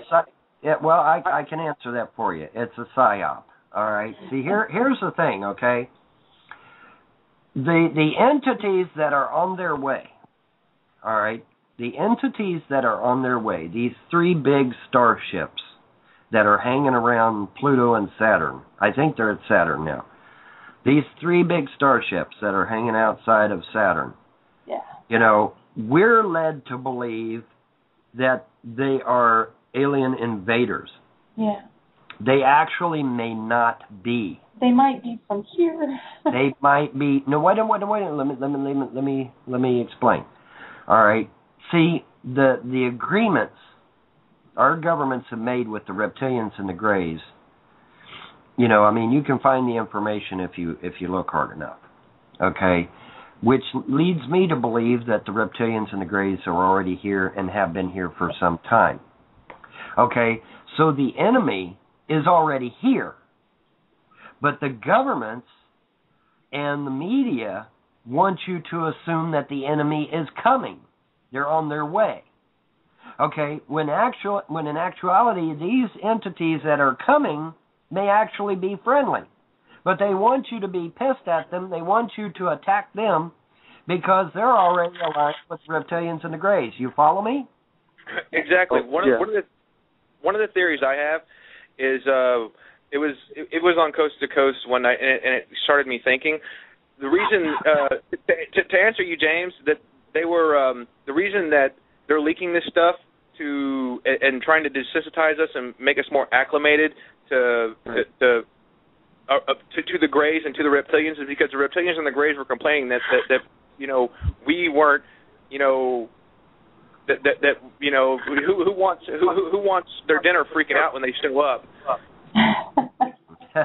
Who wants their dinner flipping out when they show up, or if they're trying to experiment on you flopping around and being freaked out. So they desensitized us because the reptilians and the Greys were sitting there going, and the shadow people were sitting there going, all right, these people are too hypersensitive because we've already experimented and we need to experiment more, but we need to more relaxed and more calm. So, we need y'all to, desensitize them so that way that they're more, I'm trying to think of the word, they're more amiable. Yeah. So, pliable, whatever, more structurable. Amiable, yeah, whatever. Yeah. Pick your adjective. Yeah. And the people that are coming, and the people that you're talking about that are coming, I believe one theory I've always believed is everyone believes that the humanity started here on Earth, but humanity just popped up. I believe that the people that seeded this world realize that we're under siege and they're coming to help us. Maybe. It's just taking us longer to get through the world. It is entirely possible that the originators of our existence may in fact be coming back to help us. My question to them though is, why in the hell did you leave us at the mercy of the reptilians and the Greys in the first damn place? So I'm not exactly happy about that. They should have never left in the first place. They should have never left us at the mercy of the reptilians and the Greys and these corrupt governments and these elitists. But that's another argument for another day, I suppose. I guess I really should be thankful that they are at least going to try and stop them. Now, you know what I think, and I'm really gonna blow some people's minds over this, but I'm gonna be flat out honest with you. I don't think our original creators would have come back if it weren't for the light beings putting a fire under their butts. Thank you. And pardon that language, sorry guys. But yes, I agree with you wholeheartedly. Because that's even written in the Sumerian text.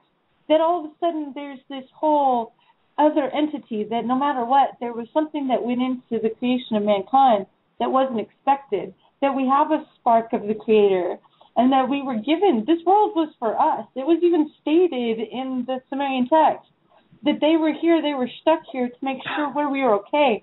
They became our watchers because that's what they were told by the ones that were the emissaries of the Creator or the great creating force or hell, who knows? Even those great big starships we see outside the corona of the sun. Who knows who truly sent these? But it's been written in the very beginning text. It's not like this is like news. Well, news, whatever. It's been there. Can I bring this back to Earth a little bit here because we're getting really speculative, but. And it's all very interesting. It's very fascinating, but I'm wondering, how does this actually interact with, the average listener, my day-to-day life of, working 65 hours a week? How does this really come into... Do I want to talk about what? Wormwood. How about Nibiru or the other dark star? That's a very big part of how this plays into here and now. Okay, yeah. Well, he's wanting to know how it affects everyone here on Earth. Okay, well, in order to do that, I have to back up. All right, if you go and you read about the ancient Tibetan writings, you will find that they talk about a planet called Tiamat. All right, and they talk about an extrasolar body, an ESO, ESB, however you wish to say. I call it ESO, extrasolar object. That came into our solar system, and it or one of its moons smashes into Tiamat, breaks it apart. The core of Tiamat, however, remained intact, and that is what we have as Earth today. The remainder of Tiamat became the asteroid belt just out past Mars. And then the hammered out bracelet. Yes, and the remainder then circled the sun and went back out into deep space again. And according to some, it originally started with 10 moons.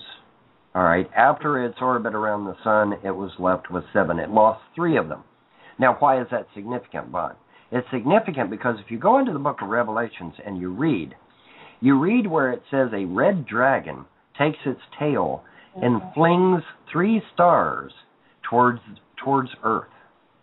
Okay, and so the connection there is just uncanny with the ancient Tibetan writings. And so I found that rather interesting that the book of Revelations would actually bring that up.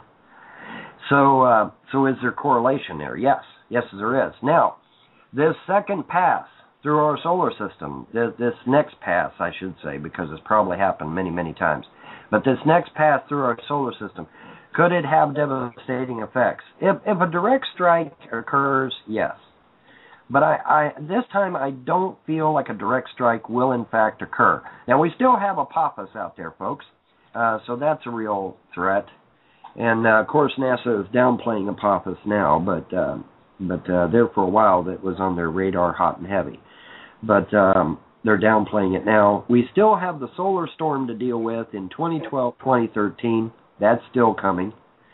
So, just because the poles shift and the Earth reels to and fro like a drunkard, which is also mentioned in the Bible, I might add, that is not the end. That is the beginning. Folks, this pole shift is the beginning of our tribulations, not the end. Everybody thinks, we get this pole shift and that'll be the end of it and everything will be hunky-dory, everything will be all right back then. No. You're just getting started. The pole shift and anything having to do with that is just the beginning. Because then on top of that, you have the New World Order. On top of that, you have the aliens. On top of that, you have the solar storm, which will be coming. You have various other things that will be going on as well. The UN is saying publicly, that they want a one world government based on communist Chinese philosophy. Isn't that lovely, folks? Yeah, lovely. Everybody like living in a gulag? Because that's what it'll be. No, can I interrupt you? Are you saying that this is coming from an alien conspiracy of some sort, that this Chinese mentality of dehumanization and people working 13 hours a day for a bowl of rice and stuff like that is coming from aliens? This is some part of some conspiracy of the aliens upon us? Is that what you're saying? No, wait a minute. Now, where do you think we got those ideas from? Where do you think the Aztecs got the idea of ripping out a beating heart out of a live person and sacrificing it? Where do you think they got that from? They had to get it from somebody. Okay, you know it is the height of arrogance, in my humble opinion. Somebody's trying to get a hold of me. It is the height of arrogance for an advanced culture to come down and tell a primitive race of people, rip the beating heart out of a live human being and sacrifice it to us, and we'll keep the sun going up and down in the sky for you. That's what these reptilians told the Aztecs, the Toltecs, the Incas, and the Mayans, folks. That's what they told them. They said, if you'll rip the beating heart out of a live human being, we'll keep the sun going up and down in the sky for you. That is a horrible thing to do to a primitive culture, in my humble opinion. So that's where they got that from. This idea of cannibalism, this idea of enslavement, this idea of working people to the bone. I mean, look at your ancient Sumerian text. What does it say? It says that these extraterrestrials made mankind work in the gold mines, digging gold. Okay, they got these ideas, these nasty, horrible ideas from the extraterrestrials that were here. That's where they got them from. Because they otherwise would not have had them, I don't believe. I mean, it's like an innocent baby. What do we do? Wait a minute. Do? Oh, go ahead. Wait a second. An innocent baby is innocent, okay? That baby is not going to grow up to be the next Charles Manson, per se. Okay, the only way that child would grow up to be like Charles Manson or Adolf Hitler or Joseph Stalin or Mao Zedong is if that kid is influenced by their culture or by an outside force. Otherwise, that child is totally innocent and will continue to be so. Okay? So these outside influences, and even Carl Sagan, the grand atheist of all atheists, Carl Sagan, says in his own book that it is his opinion. And if you don't believe me, you can go get Carl Sagan's book and read it for yourself. Carl Sagan says in his book that it is his opinion that mankind had a strategic jump, a help from an outside source. That's Carl Sagan saying that, not von Helton. Okay, so now obviously Carl Sagan does not go into any detail as to what that outside source might have been, but he says it right in his book, because you have mankind. First of all, you have two types of mankind on the earth at the same time. You have the Neanderthals and the Cro-Magnon. Neanderthal remained primitive. Cro-Magnon all of a sudden takes this huge leap and suddenly starts producing weapons and buildings and clay pottery and all of this stuff. And Carl Sagan says in his book that they must have had some outside influence. Carl Sagan says that. Not von Helton. Carl Sagan says that. In his book. Go get his book and read it. Okay? So, these opinions, these ideas, these concepts that we've gotten over the years to hurt each other, to cause harm to each other, they had to come from somewhere. Okay? And it is my humble opinion that it came from malevolent enemy extraterrestrials. Excuse me. That's my opinion. I may be wrong, but that's my opinion. No, it sounds good, but it really, my original question was like, how does this actually impact, our day-to-day existence? I mean, how does that change that there's a malevolent authority out there that's trying to kill, 3/4 or a larger part of the whole population? And all these theories and things are really neat and very speculative and very interesting and well said. But how does that affect the average person on here, which, we're trying to, have food on the table, we're trying to have a job, we're trying to do this. I mean, who cares? I mean, do you see my point? It's like, it comes down to concrete. I mean, it's not really about somewhere out there. It's fun. I could read a book about Zacharias Stickren, and read that and go, oh, that's really good. But I'm not trying to... I think I know where this caller is coming from. I kind of was at your place, at Vaughn's kind of place, and then this caller's place is, we got to do our day-to-day stuff and prepare day-to-day, and then at the same time, it's like the ant, food storage, if these things take place, like a chipmunk, so to speak. I would say, if you look at just, world events, that it's prudent to have food storage. Let's just start right there. That would be our day-to-day thing that would help us out. Like I just delivered a load of sugar down here to Florida, and they said, oh my gosh, all these winter storms are having a hard time getting our shipments. So I would say in preparation, and if these things take place, at least you have a knowledge base of it, if anything. But I understand your point at the same time. Uh-huh. But yeah, I mean, and so the thing of it is, we've got to be. I think what it is, folks, is that, how will it change our lives? Okay, well, obviously, if the Earth does a flip like the sun did, does anybody remember my sun flip video? Does anybody remember that the sun flipped within the matter of a day? Yes. And it was caught on camera. And everybody says, oh, that's the camera spinning. No, it's not. No, it's not. If the orientation of the camera spun, the sun would be upside down, and everything in the camera picture frame would be upside down. That did not occur. The objects in orbit around the sun did not move, folks. Mm-hmm. The sun literally flipped 180 degrees in the matter of a day. I think it was about a day. 18 hours to a day, something like that. Okay? That's what could happen to the Earth. Now, is it going to? I don't know. But I'd say it's... Oh, but Vaughn, we have this last 100 years of records that show that won't happen. Yeah, right. Right. Yeah, and I have to comment about what somebody said in the chat room. This whole idea of parents don't even know what they said. Hello, that's the whole idea of learning. Look at what language you use now. The words that are used have very limited meaning.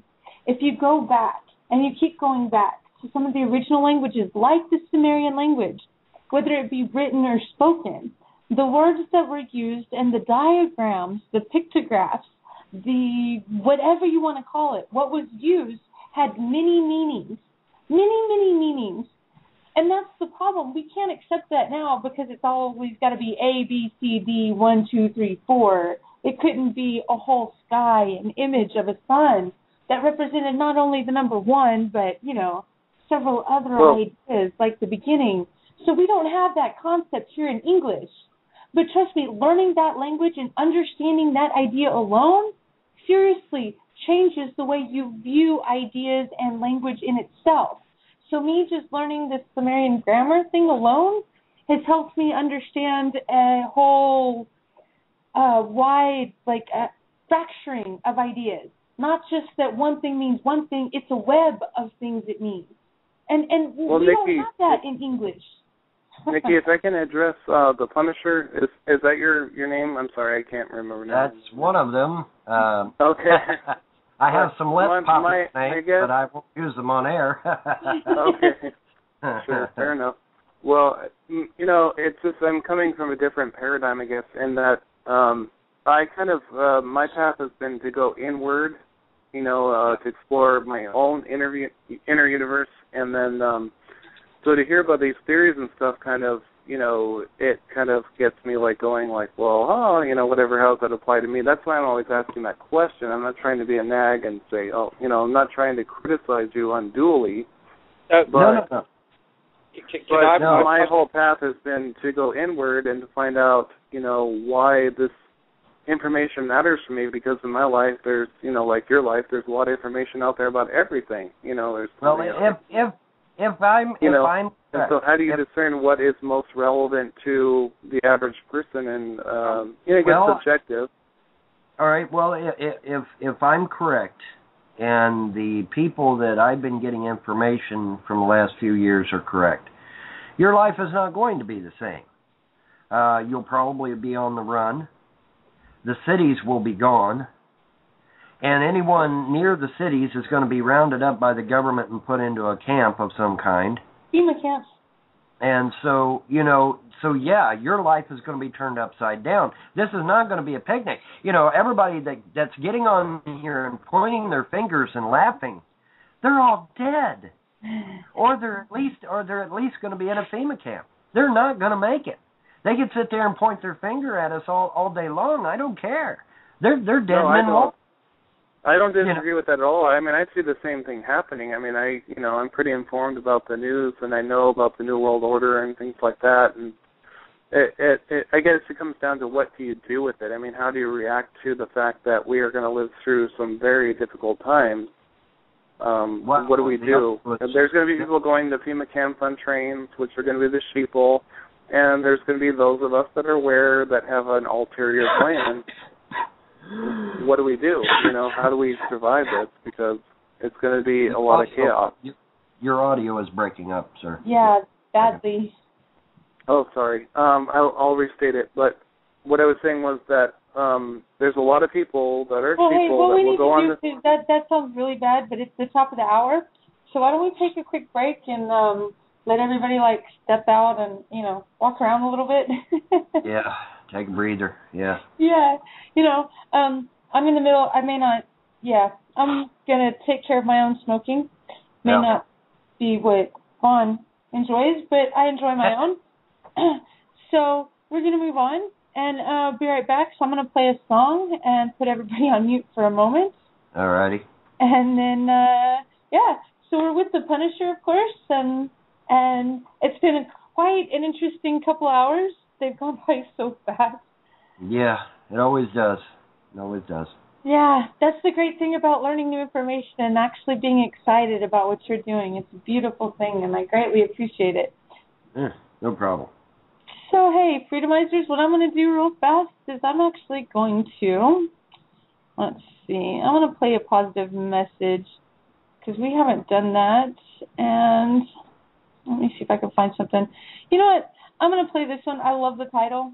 And for those that don't know about statism, whatever, this is going to give me a chance to walk away because I need to. I do have a son as well. But it's called Amazon Boobs, Ancient Gods, and the End of Evil.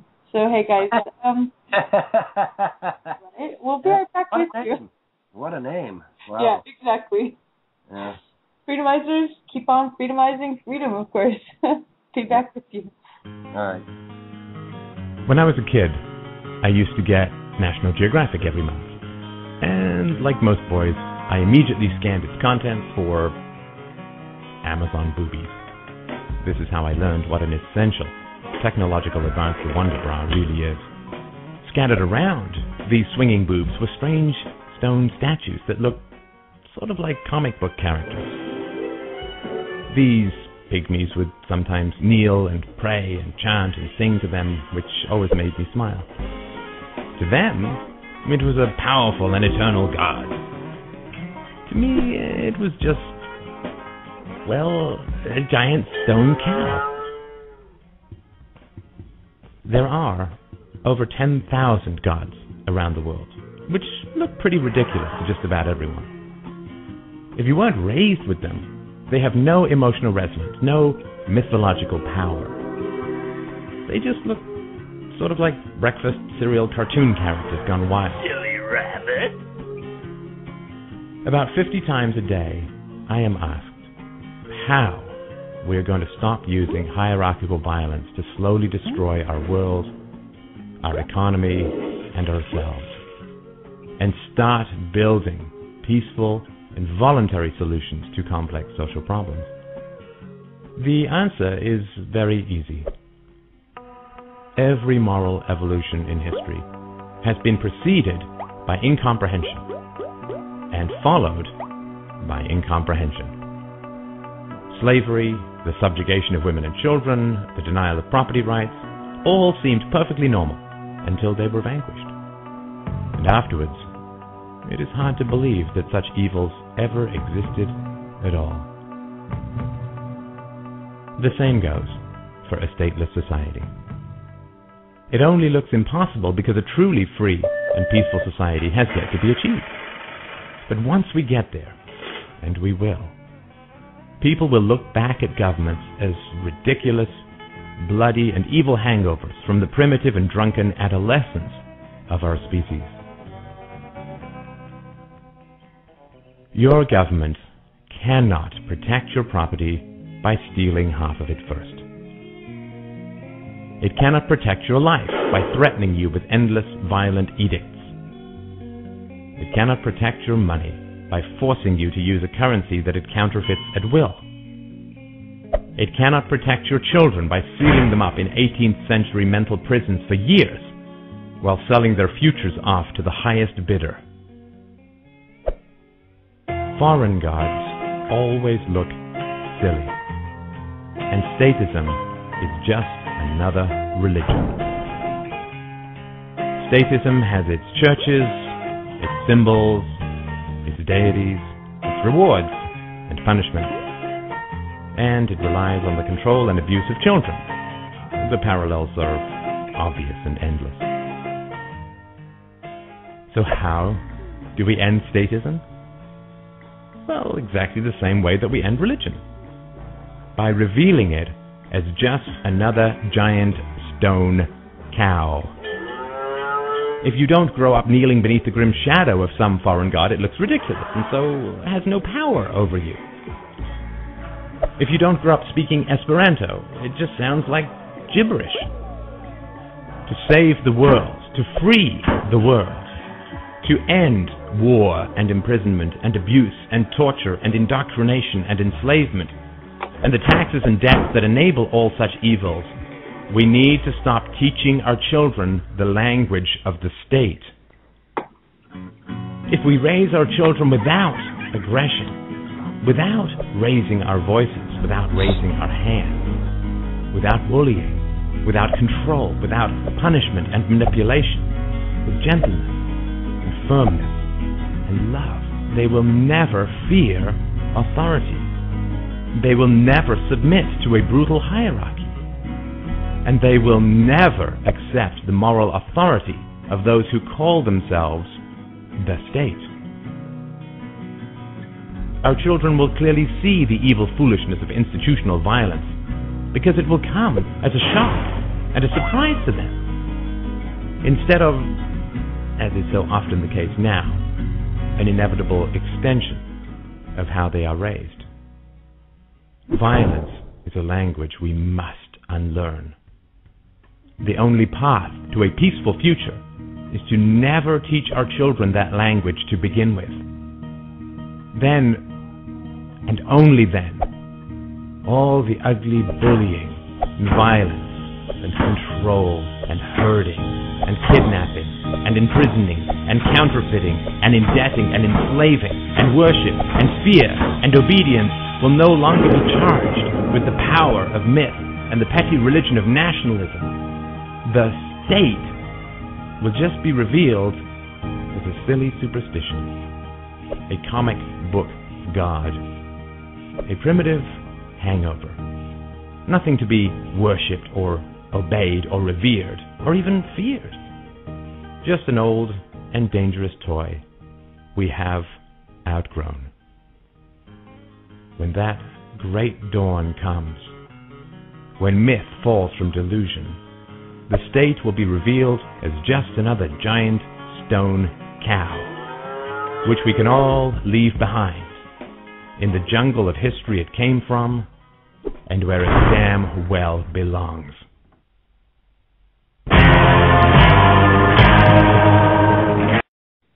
All right, Freedomizers. You're back here with Nickie as we rise above dehumanization. We have a great guest with us, of course, the Punisher. Von Helton. It's been a great couple hours. You got one more to go, so you up for it? Oh yeah. I got me some Angus mini cheeseburgers here, and I got me another can of Mountain Dew, and I got me a pack of smokes, and so yeah, I'm settled in for the last hour for sure. Perfect. I actually got me a beer on my way, because I don't do the Mountain Dew, but I got one coming to me.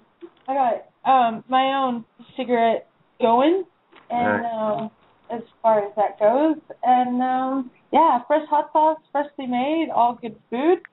So, we all have our own vices, we all have our own enjoyments, and for all the guests on here, we got Uncle Buck, we've got James, and we've got Raymond. All your mics are actually open, so you're with us too, so welcome back, everyone. Yep, I'm back. I'm here still. Thank you. No, I'm here too. It's a nice get-together. Outstanding. Yeah. Okay, now I have totally forgotten where we left off, so somebody's going to have to... Or we could go in a completely new direction. It's all good. It's all... Yeah, I have no problem with that. I can go in any direction. Somebody was jumping on me the other day. They said, Bon, I'm with you on this corrupt government, but I just can't wrap my mind around the extraterrestrials. That same day, I had somebody come to me and say, Bon, I'm with you on the ATs, but I just can't deal with this corruption and government stuff, So I get it from both sides.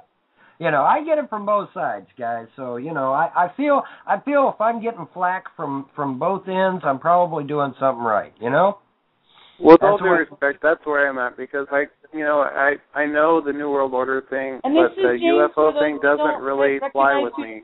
This is our great monk, James. So no, I'm not. But I'm just saying that's the only part that. I mean, I really am so interested in the NWO corruption thing, because that's really, But the UFO thing, it's a hard sell for me as a person. It's fine. I'm going to listen. I'm going to back off, but it's fine. Well, James, I'll let you in on a little secret. Sure. I have over 30 years of religious study under my belt, and I was approached by the Catholic Church, and I was approached by the Protestants as well. Both of them wanted me to go into the ministry, but I decided to go in a different direction. And so there's a little bit of trivia for you in case you weren't aware of that. No, that's fine. No, I know you're a man. You come to your own conclusions and stuff, and that's fine. I just that's the only difficulty I have with it.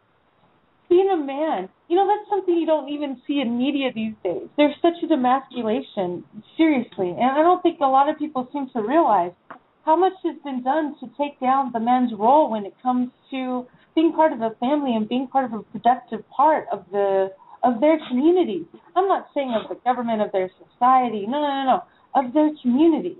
And It's something that seems to be lost a lot. Is seriously demasculation.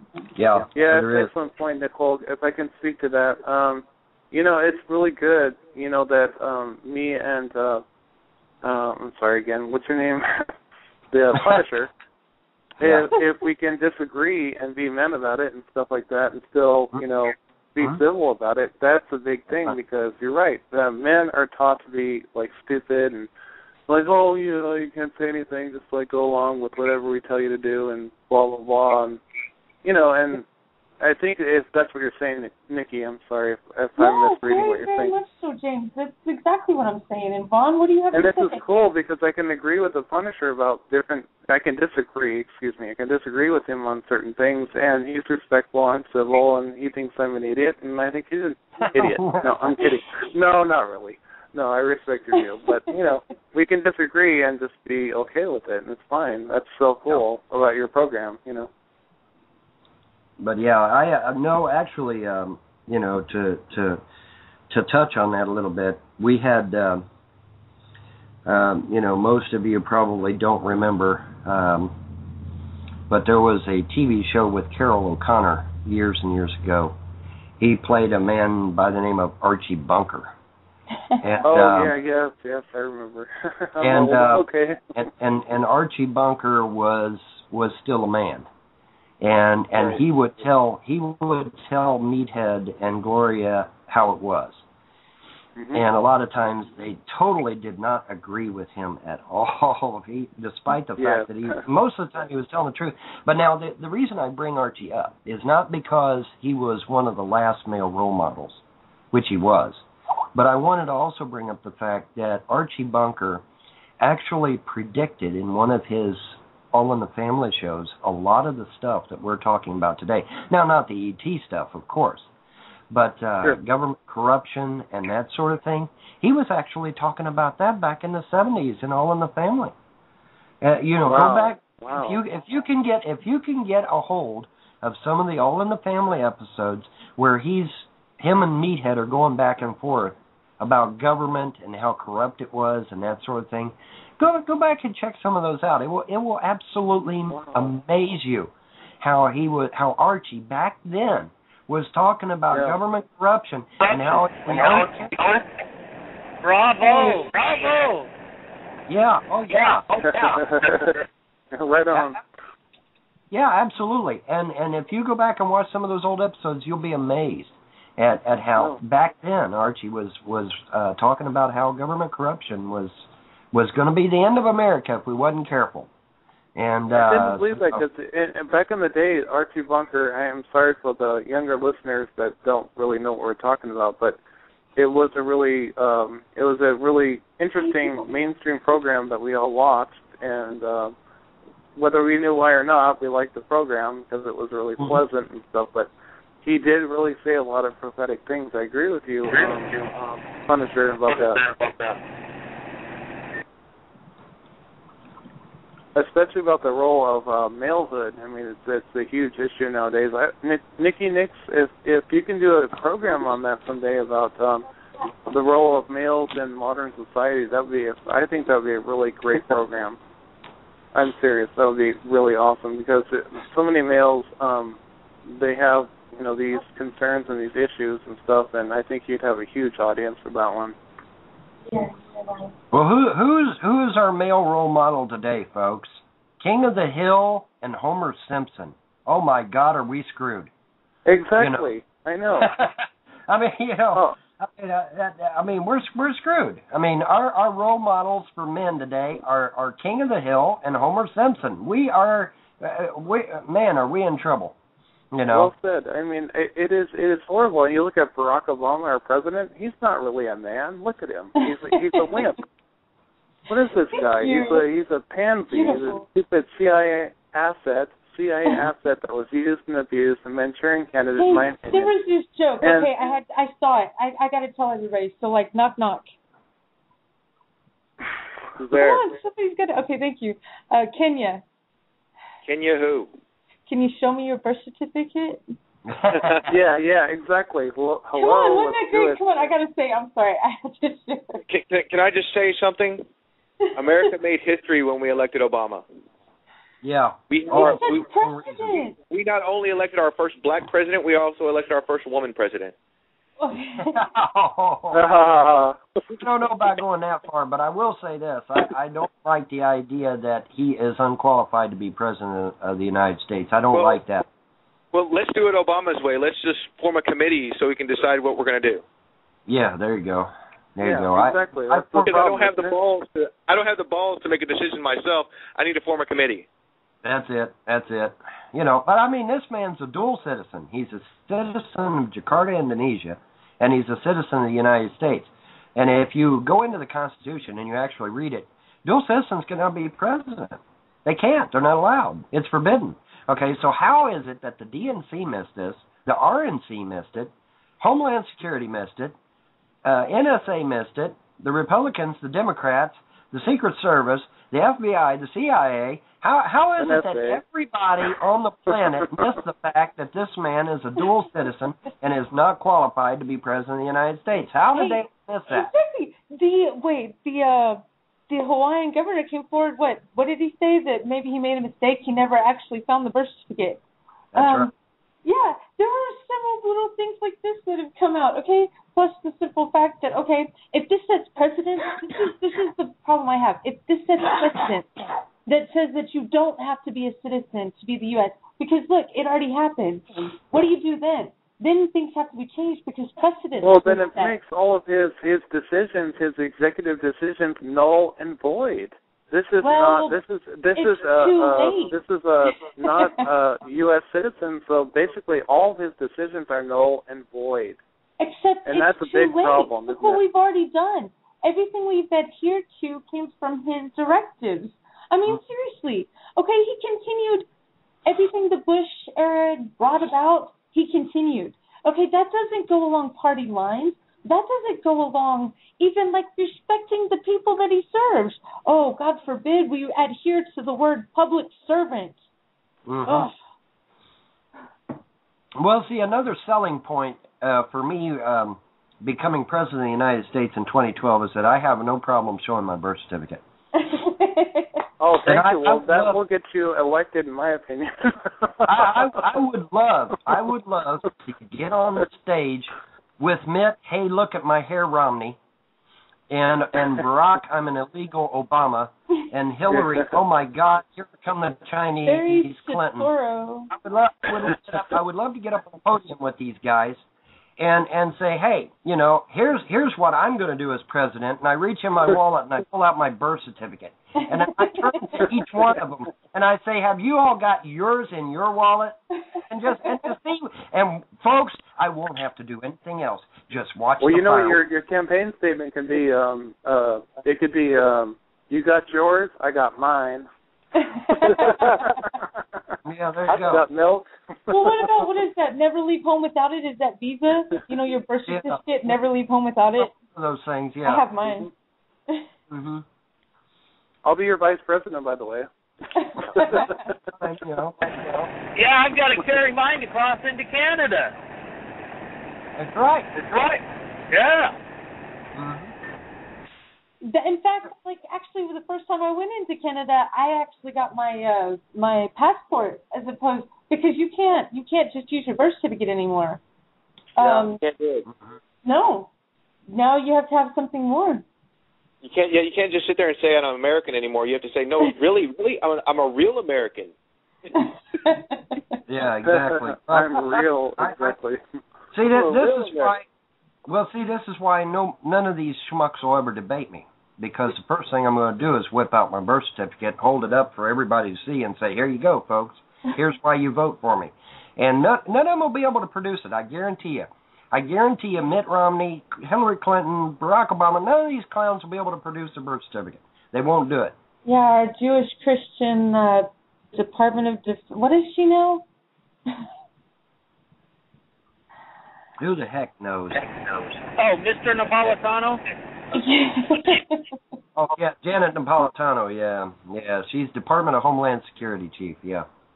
Go big sis. Go big sis. Well, it just depends on home securing. Yeah, you guys know how how Homeland Security was founded, right? Do you guys know that? Go for it. Oh, I've got to tell you this is gonna make you mad. This is going to anger you. If you don't like big government, this little factoid is going to anger you. The whole reason this huge megalithic monster called Homeland Security was created was because the FBI and the CIA were not responding to each other's emails. Go figure, big government, huh? I swear by every god that exists, I'm telling I am telling you the truth. Homeland Security, this huge monster that tripled the size of our federal government, exists because the FBI and CIA were not answering each other's emails. And that comes straight out of the mouth of George W. Bush himself. Yes, I swear to God. Is that not a stunner? Is that not a stunner? It's really stunning to me. I mean, I think I heard a rumor that back then, but then to hear it again is refreshing my memory about why we have this evil monster, big sis, DHS problem. Hey, I got to say one thing real quick just because of what was said in the chat room. And Daniel, I really do love you, brother, so I'm just going to say this real quick. Ron Paul 2012 is a great idea, but he's in charge of the Federal Reserve Oversight Committee right now. Right. We need to leave Ron Paul where he is. Right. all I have to say. Why not we go for somebody different? And hey, we have Von Helton here. Well, here's the thing, okay? If Ron Paul was able to garner a seat on the Federal Reserve, doesn't that raise a red flag in anybody's mind, or am I just barking up the wrong tree here? I mean, think about it, folks. Think about it. Well, he's not on the Federal Reserve. He's on the Federal Reserve Oversight Committee. I understand that, Nickie, but the point is that he's got a seat close to him. Yeah. You got to think, though, too, here, people, is that Donald Trump thinks that Ron Paul has no chance. He said that at CPAC meeting, and he got booed out of the, I don't know if you guys saw the viral video on that, but he got booed significantly. I'm not going to say overwhelmingly, but enough that he was disturbed. You could tell by his facial gestures. Vaughn, did you see that question in the chat room? I have a question for. I want to play the idiot here. Why the hell do we even have an oversight committee? That's a good question, because oversight committees and PAC committees and all this other garbage, lobbying group, none of that stuff is in the Constitution, folks. No, in fact, the Federal Reserve is not. Hey, here's one, guys. Here's one. I'm rolling along. Check it out. I'm rolling along Interstate 10 westbound down here in Florida. Big billboard saying, heightened awareness, Homeland Security. Wow. Yeah. Big sis. Well, hey, like, seriously, I don't know if you saw it in the chat room, but Verde was asking what's the name of the sunflip video, if you happen to know, but... Oh, hang on a second. Let me check my videos, and I'll see if I can find it for you. Yeah. So, bear with me. I love America because it's the only place you never have to grow up. I mean, you get told what to do all your life. You could be a Toys R Us kid, right? Come on, you could be socialized. You could be fine for the rest of your life. You could adhere to the government. Everyone else tells you what to do. It's okay. You can just vote Democrat or Republican, and it's okay because we support that. And that's okay because you're not insane if you think otherwise. Otherwise, then, well, you have a mental problem. So, well... you know, we have psychiatrists for that. Yeah, big problem. But there's also this whole thing, okay, look, we're talking about big sis, everything else, you know? It's like, why do we adhere to it? Why do we allow it? Well, why is this, you know, this, I'm not going to do that. Sorry, I'm not going to go there. Well, I mean, if you look at her, I mean, what the hell is up with this woman? I mean, look at her presence. Look at her bearing. I mean, it's like your evil sister, you know, this evil person that wants to tell you what to do and how to act, and this person you never want to be around. And she's telling people at the Super Bowl what to do, and she's going on Walmart and telling people, if you see something, say something. She had and you're like, snipers. Go away, big sis. We don't like you. You know? She had go away. snipers here. I'm here in Irving, okay? Well, okay, they moved it to Arlington. Wow, it's a whole extra 20 minutes away. So, seriously, they had snipers up there. The amount, they had sniffing dogs, drug, bomb, whatever, all over Dallas, the Fort Worth area, DFW area, completely the week before. We're not even just talking at the stadium. Now, when all this cold area hit, cold weather hit, and they were already starting to ignore Egypt, the news was, look, everybody else is dealing with rolling blackouts in Texas, all right? I'm kind of a little weird about that because that was all BS, a distraction. I'm just saying. So they had rolling blackouts, which we experienced here. Trust me, I was off air because of it. But so they do all this, and then the big news is, hey, there was no energy outage at the stadium. Looky here. See, the stadium did well. There's the link to the Sunflip vid, Nickie, if you want to put it in the chat for people. Cool. Doing that now. Alrighty. And yeah.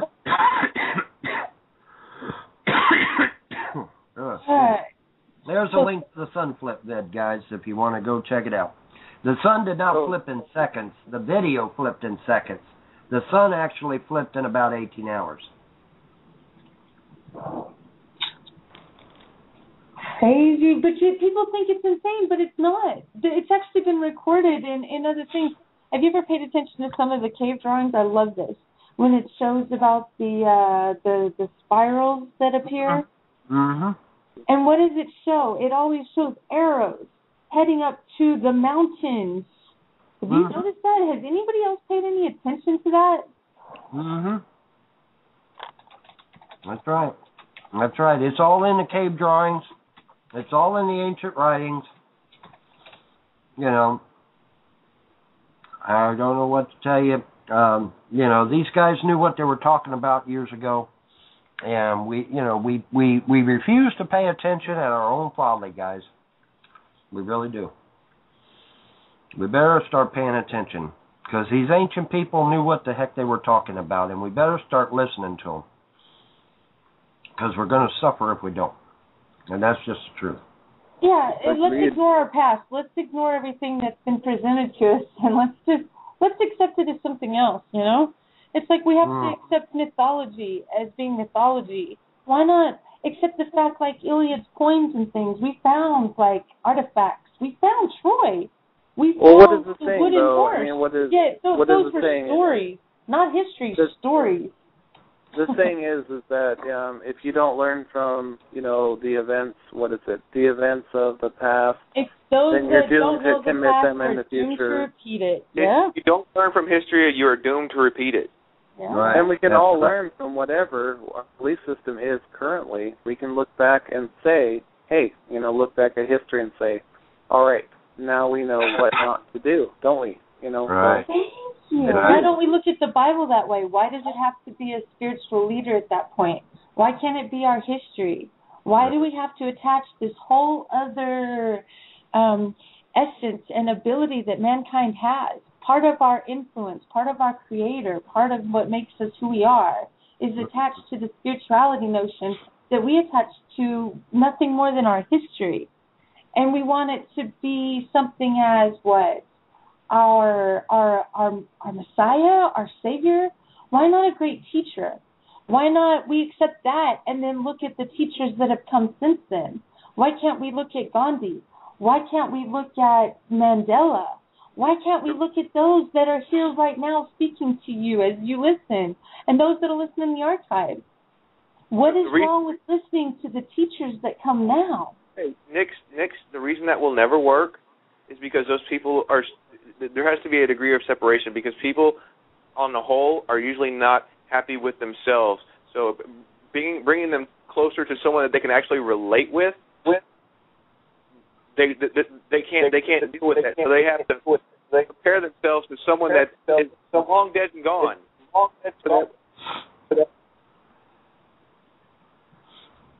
Bertie, if my intro bothers you, then I have to wonder what it is you do in your free time that would cause you to be bothered by my intro. Okay? You know, because my intro is clearly stated towards criminals and towards evil people.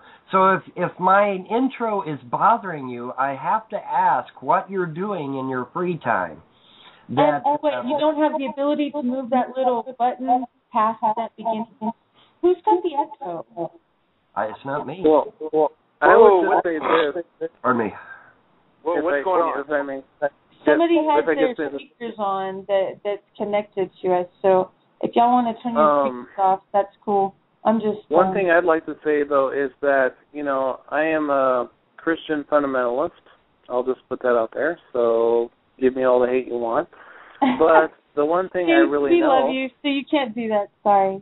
I well, mean, you it's okay. Be a I'm not looking for fundamentalist. sorrow or sympathy or hate. But if you want to, go ahead.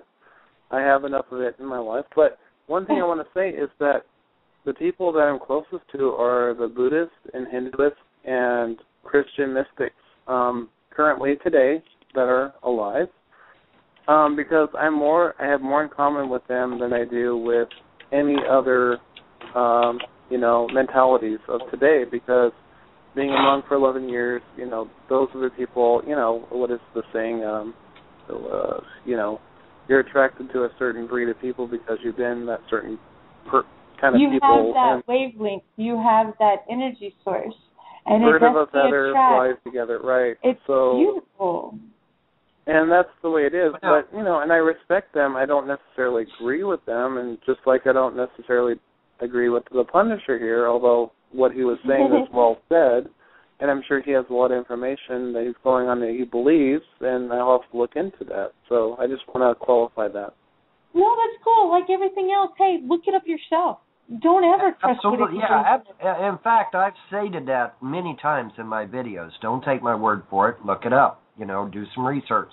Dig, man. That's how you're gonna get. That's how you're gonna get to the truth. Is by digging into it and not letting go. Get like a bulldog. Grab a hold of that thing and start digging into it. Find out, man. Because that's the thing. And I've said this many times on my video. Don't take my word for it. Research it for yourself. Do some digging. Do some research. You know, find out what you can find out because, you know, and folks, I tell you, that Internet 2 stuff is still out there. The government's still talking about shutting down the Internet. So, you know, I mean, what's this thing they got now? The Internet kill switch they're talking about? So, I mean, you know, they proved it already. Yeah, absolutely. So now, folks, you know, you better be enjoying this Internet while you got it because you can lose it at any time. Yeah, especially with the way Obama is being attacked now, because I mean, even Democrats, there's Uncle Dutch.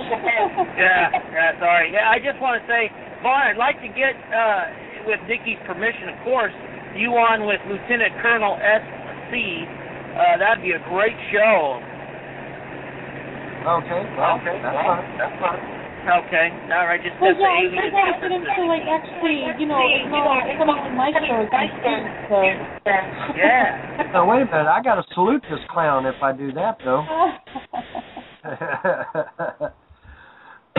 No offense if you're listening, but, yeah, I was a tanker, so, you know, but yeah, I don't mind, I'll talk to anybody.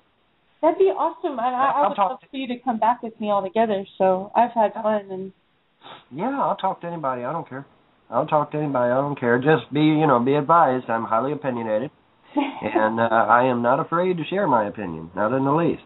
That's the good thing about No, that's not allowed on the program. I will say that for Nickie. No, I'm kidding. Yeah. Thank you so much, Dave.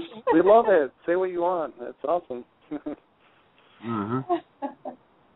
But, and thanks to Uncle Buck again, of course, for getting me in touch with the great Punisher here.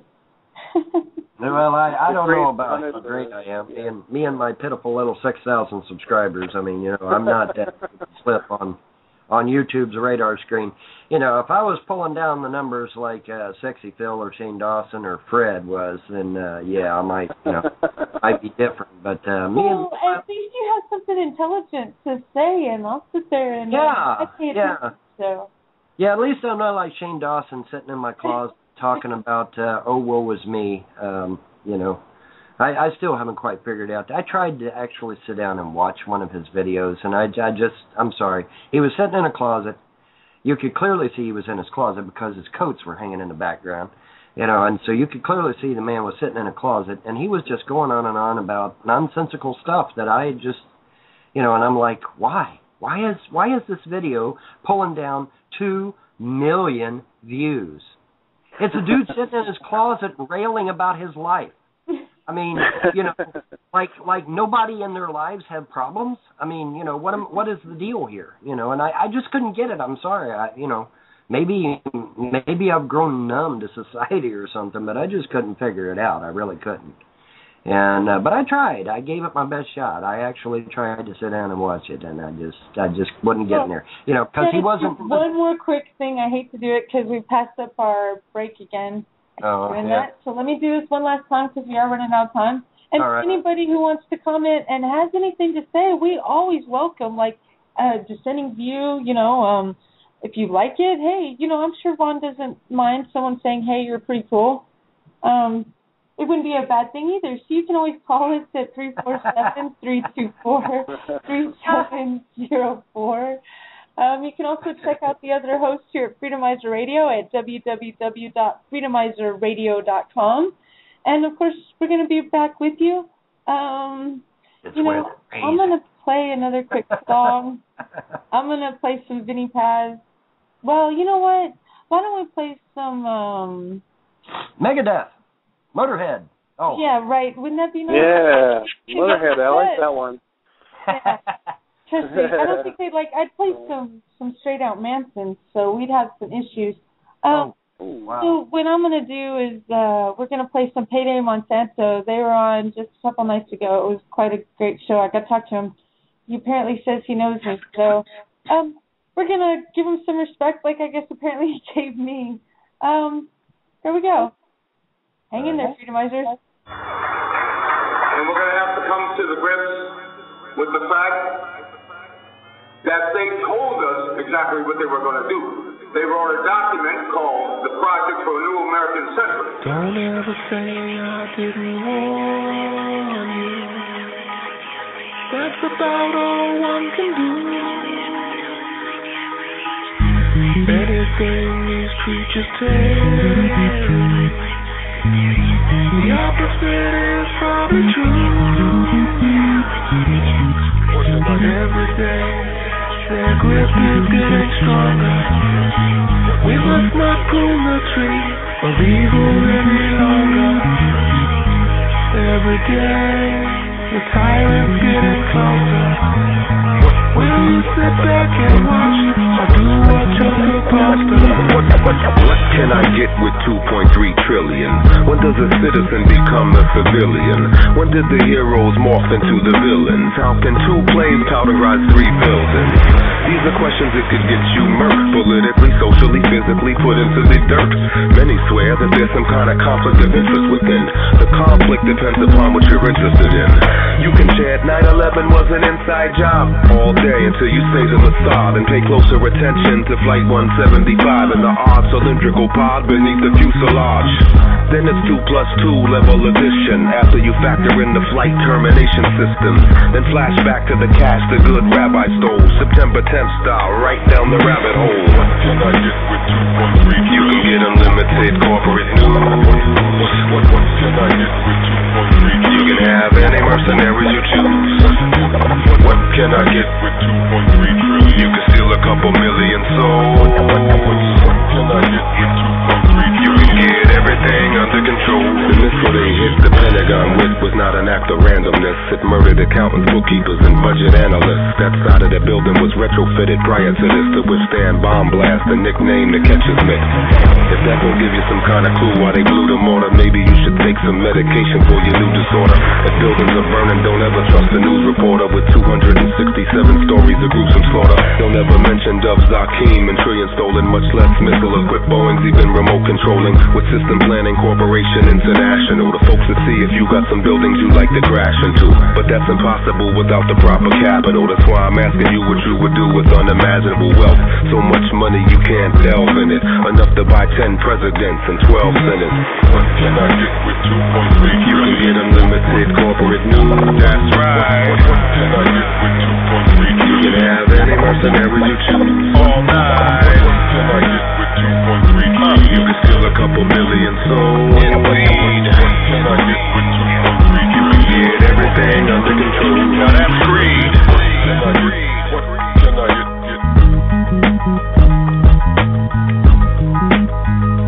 What can I get with 2.3 trillion? What can I get? What can I get with 2.3 trillion? What can I get with 2.3 trillion? What can I get? You know, it took me about a year to start hating the 9/11 victims' families. It took me about a year.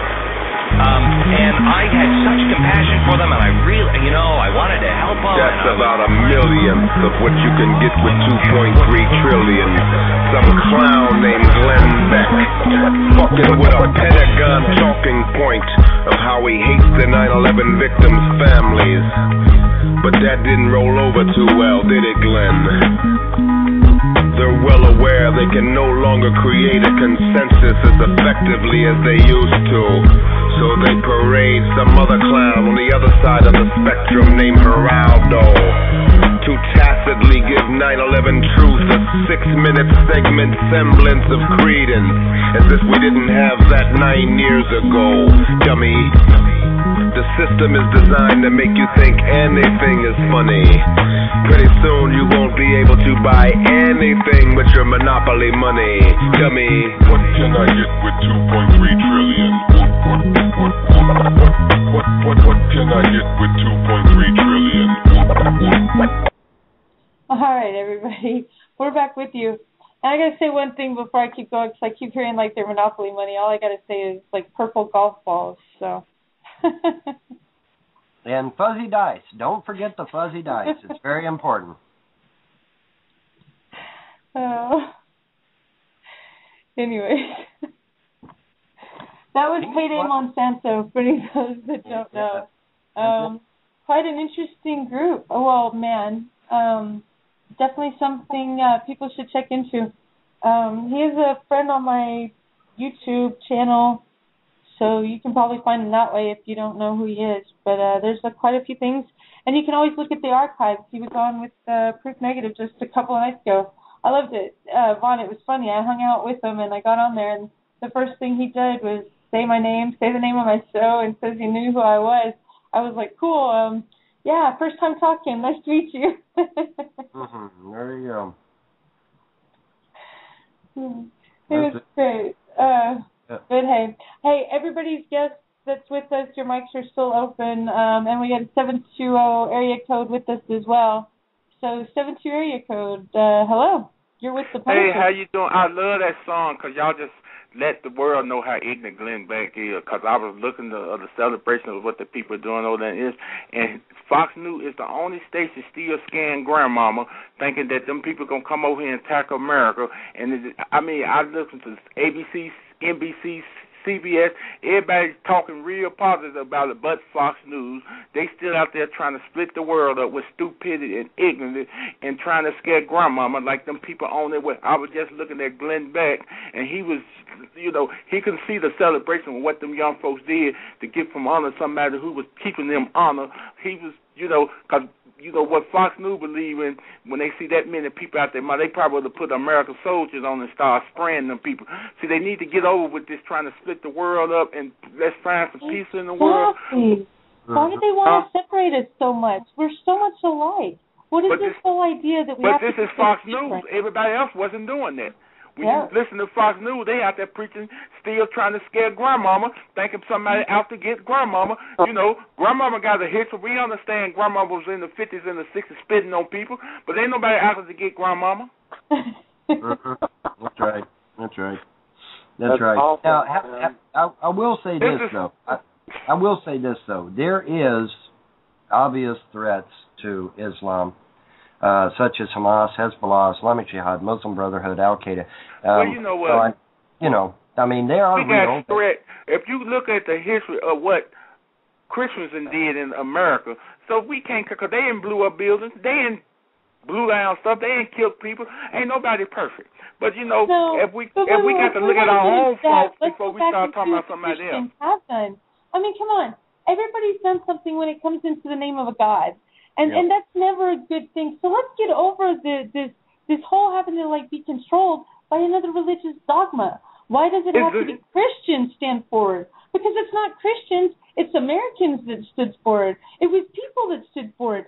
Well, it was American Christians that's who was out there pushing it the hardest, though. They was out there doing what they was doing back in the day, but that ain't even what it's all about now. We all got a bad history in all, America got a bad history, so we can't just keep pointing fingers at people like we ain't never dropped bombs on people. When we attack Hussein didn't attack us, and we dropped our bombs and killed plenty of women and kids. So we got a history too. So we got to stop trying to point fingers at people and realize what we did. And for Fox News to be out there scaring grandmama and other people, it's a sad day in this world, and people like everybody need to come out and talk against Fox and get their ass off the air. All right, cool. Look, I had to stop that for now because that came a little out of hand. Sorry. All right. Here's go ahead. Let me respond to that. Okay. Here's the thing, folks. All right. The New World Order was using the old Soviet Union, And if you recall, they were using the Soviet Union to go around to all these governments and try to take them over. And, it was the Red Scare, and Soviet Union is going to take over here, take over there. And in fact, the Soviet Union did make some gains. So that's what kind of gave it some credibility, was the fact that the Soviet Union was, in fact, making gains. Of course, they met their Vietnam when they entered Afghanistan, but, so what am I saying here? Okay, the New World Order was using the old Soviet Union, and they used them into the ground until they were bankrupt. Now the New World Order is using America the same exact way. They're going to use us until we're bankrupt. Then after we're bankrupt and destroyed, then the New World Order is going to start using China for the same thing. The New World Order is ironically very predictable. They do the same things over and over and over and over again. That is the one good thing that we, I use the term good advisedly, obviously, but they do the same thing over and over and over again. So that's a good thing for us, because we can actually get an idea of what these cretins do. Because a lot of people come to me and say, well, Ron, how do you know this stuff is New World Order? How do you know? How do you know? Because they've done it over and over and over and over and over again so many stinking times throughout history that all you got to do is go back and look and say, okay, well, how did they do Napoleon? How did they do Waterloo? How did they do the French Revolution? How did they do the American Revolution? How did they do the, and so you can go back through history and you can see how they've done the same spiel over and over and over again. And so the New World Order used the Soviet Union. They used them until they were bankrupt and broken. And now they're using the United States until we are bankrupt and broken. And then once we're bankrupt and broken, they'll move on to China. They'll use China the same exact way, folks. I guarantee it. Provided, everything tarries. We don't get a pole shift. We don't get a solar storm, that sort of thing. But yeah, they run the same playbook over and over and over again, and they think we're not smart enough to go back into history and look and see what was happening in the past. They're counting on you not to do any real research. That's what they're counting on. Luckily, though, people are waking up. They're starting to do research. They're starting to study this stuff, and they're starting to figure out, hey, they used the Soviet Union until it was run into the ground, and now America's being run into the ground. Gee, correlation? Yes, of course. Same players. Same exact players, man. It's just, instead of the Soviet Union, now it's America. And then tomorrow it'll be China. And then after that it might be India. Who knows? But it's the same old lazy playbook over and over and over again. Same old playbook, man. All you got to do is go back in history and start digging through this stuff, and you'll find it. It's not hard. It's not hidden. It's the idea that they're banking on you not to do any research. They're banking on you not to study. And what does the Bible say, folks? Say it with me. Study to show yourself approved. Okay, so there you go. I mean, it's right there in the Bible even. It's also in the pagan writings too, I might add. But, a lot of people are more familiar with the Bible. So, that's why I use the Bible a lot. They say, well, Ron, you're a pagan. Why do you use the Bible a lot? I use the Bible a lot because a lot of people know what's in the Bible. So I use the Bible a lot. It is the most read novel, whatever, history book in writing. So Correct, and that's why I use it. Because a lot of people say, "Well, you're a pagan. Why do you use the Bible all the time?" Because everybody knows what the Bible says, or at least has a darn good idea. So I'll quote the Bible every once in a blue moon, and I'll tell you, But yeah, it's right there in the Bible. Study to show yourself approved. Study what? Study the history. Study the past. Study what these clowns have been doing to humanity for century after century after century after century after century. Because they do the same stuff over and over and over again. Because they think that you're not intelligent enough to do due diligence and do some research. And that's what it is, man. That's what it is. It really is. That's what it takes. Look it up for yourself. We're not telling you at all to take what's given at face value. No one here comes and says that. What they say is, here, this is what I found, this is what works for me. Find out what works for you. Yeah, that Pledge of Allegiance thing, that I find that very offensive, that the schools are refusing to do the Pledge of Allegiance now because it might offend some Muslims. Yeah, well, you know what? Well, no, I'm not going to say it. I'm going to be nice on Nickie's show. I'm going to be nice on Nickie's show. But I have a few choice 4-letter colorful metaphors for those people who say that we might offend the Muslim communities if we say the Pledge of Allegiance or we salute the flag. I got some choice words for that, but I'll be nuts. I'm going to play nice. If I can add something into this conversation about that, because if you really look at the words of the Pledge of Allegiance, it doesn't really say anything. I pledge allegiance to the flag for which it stands, one nation under God, indivisible, with liberty and justice for all, etc., etc. And what does that actually mean? I mean, it doesn't really. Okay, I mean, I've got cares? the whole red in the pledge here, like Red Skeleton doing the whole pledge thing, but we're like just about out of time.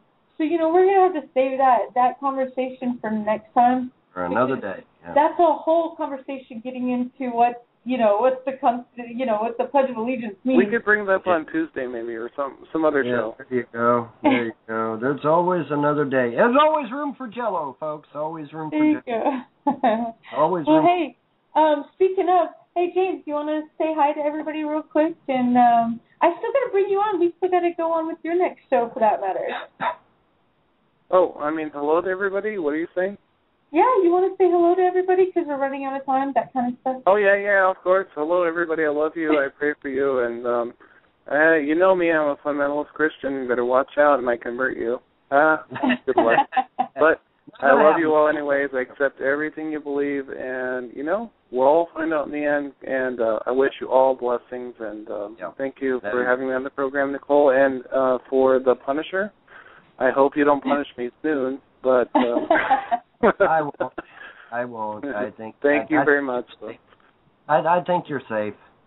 I don't. And it's interesting because a long time ago, back when I was just a child, I made an oath never to harm the innocent, and I take my oaths very, very seriously. And so no, I because everyone, does that include stepping on an ant, Vaughn? Yeah, well, if I know I'm going to deliberately step on an ant and know I'm going to do it, then no, I won't do it. But why do you want to punish people then? What is your name, Punisher? Then I'm kidding. We have no time for that anyway. I'm kidding. Yeah, that's a whole show in and of itself. I know. All right. Well, hey, James, it's been great as always. Uncle Buck, you want to say hello and goodbye to everybody? Yeah, great show. I just muted myself because I know it's loud. And Josh, I'd love to get you on again. Nick, I'd love to have him on. I think he's great. And promote the show, all his subscribers, and get Lieutenant Colonel S.C. and Sherry Schreiner on. What a kick-butt show. I love it. God bless y'all. And thanks, Vaughn, for coming on. And we'll be chatting, brother. Yeah, no problem.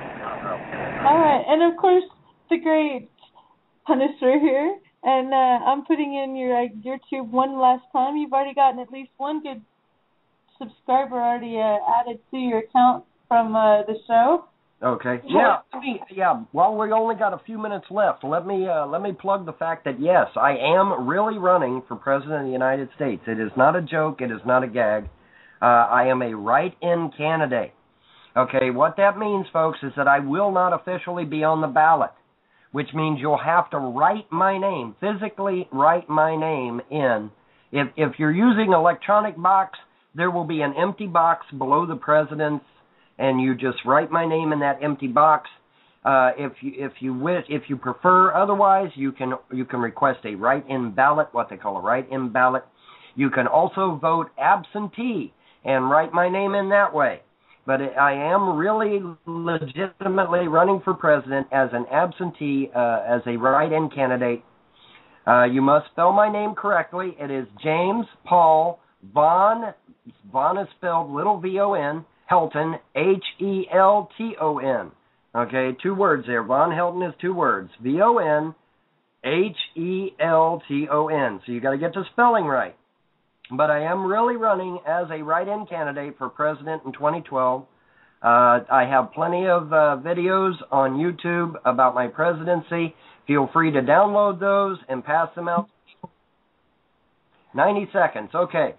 Just real quick, just download them, pass them out to your friends, tell people, get me into the White House, and I will make change. Okay, there you go. There you go. We'll get someone like what Jesse Ventura did. He won't run again because he already did his public servant time. And that's what people should do. You get in and you get out. You do what you're supposed to do, and you don't accept politicians' money. Plain and simple. Lobbyist money, you don't do it. That's a great thing. It can happen. 60 seconds. It's happened with the new governor write-in in another state. It just happened recently. It's a beautiful thing. It can happen again. We don't have to adhere to the system. You've been with Nickie Nix as we rise above dehumanization. The great Punisher, Von Helton, has been with us. I'm very much looking forward to doing this again. So I guess I'm going to end it with another Payday Monsanto. Like I said, I've really got to talk to him again. I'm kind of surprised he knew who I was. So I'm kind of impressed. So I have to give it to him. So, hey, Freedomizers, keep on freedomizing. I think we've got Joanne Reddy with Liberty Underground and the Moretti Report coming up. So check us out at www.freedomizerradio.com. Catch you soon. Your call is important to us. Please continue to hold, and we'll be with you shortly. Thank you for holding. How can I be of service to you today? Yes, I have this recurring charge on my monthly statement, and I can't figure out what it's for. Well, we'll certainly do our best to help you. What does the charge say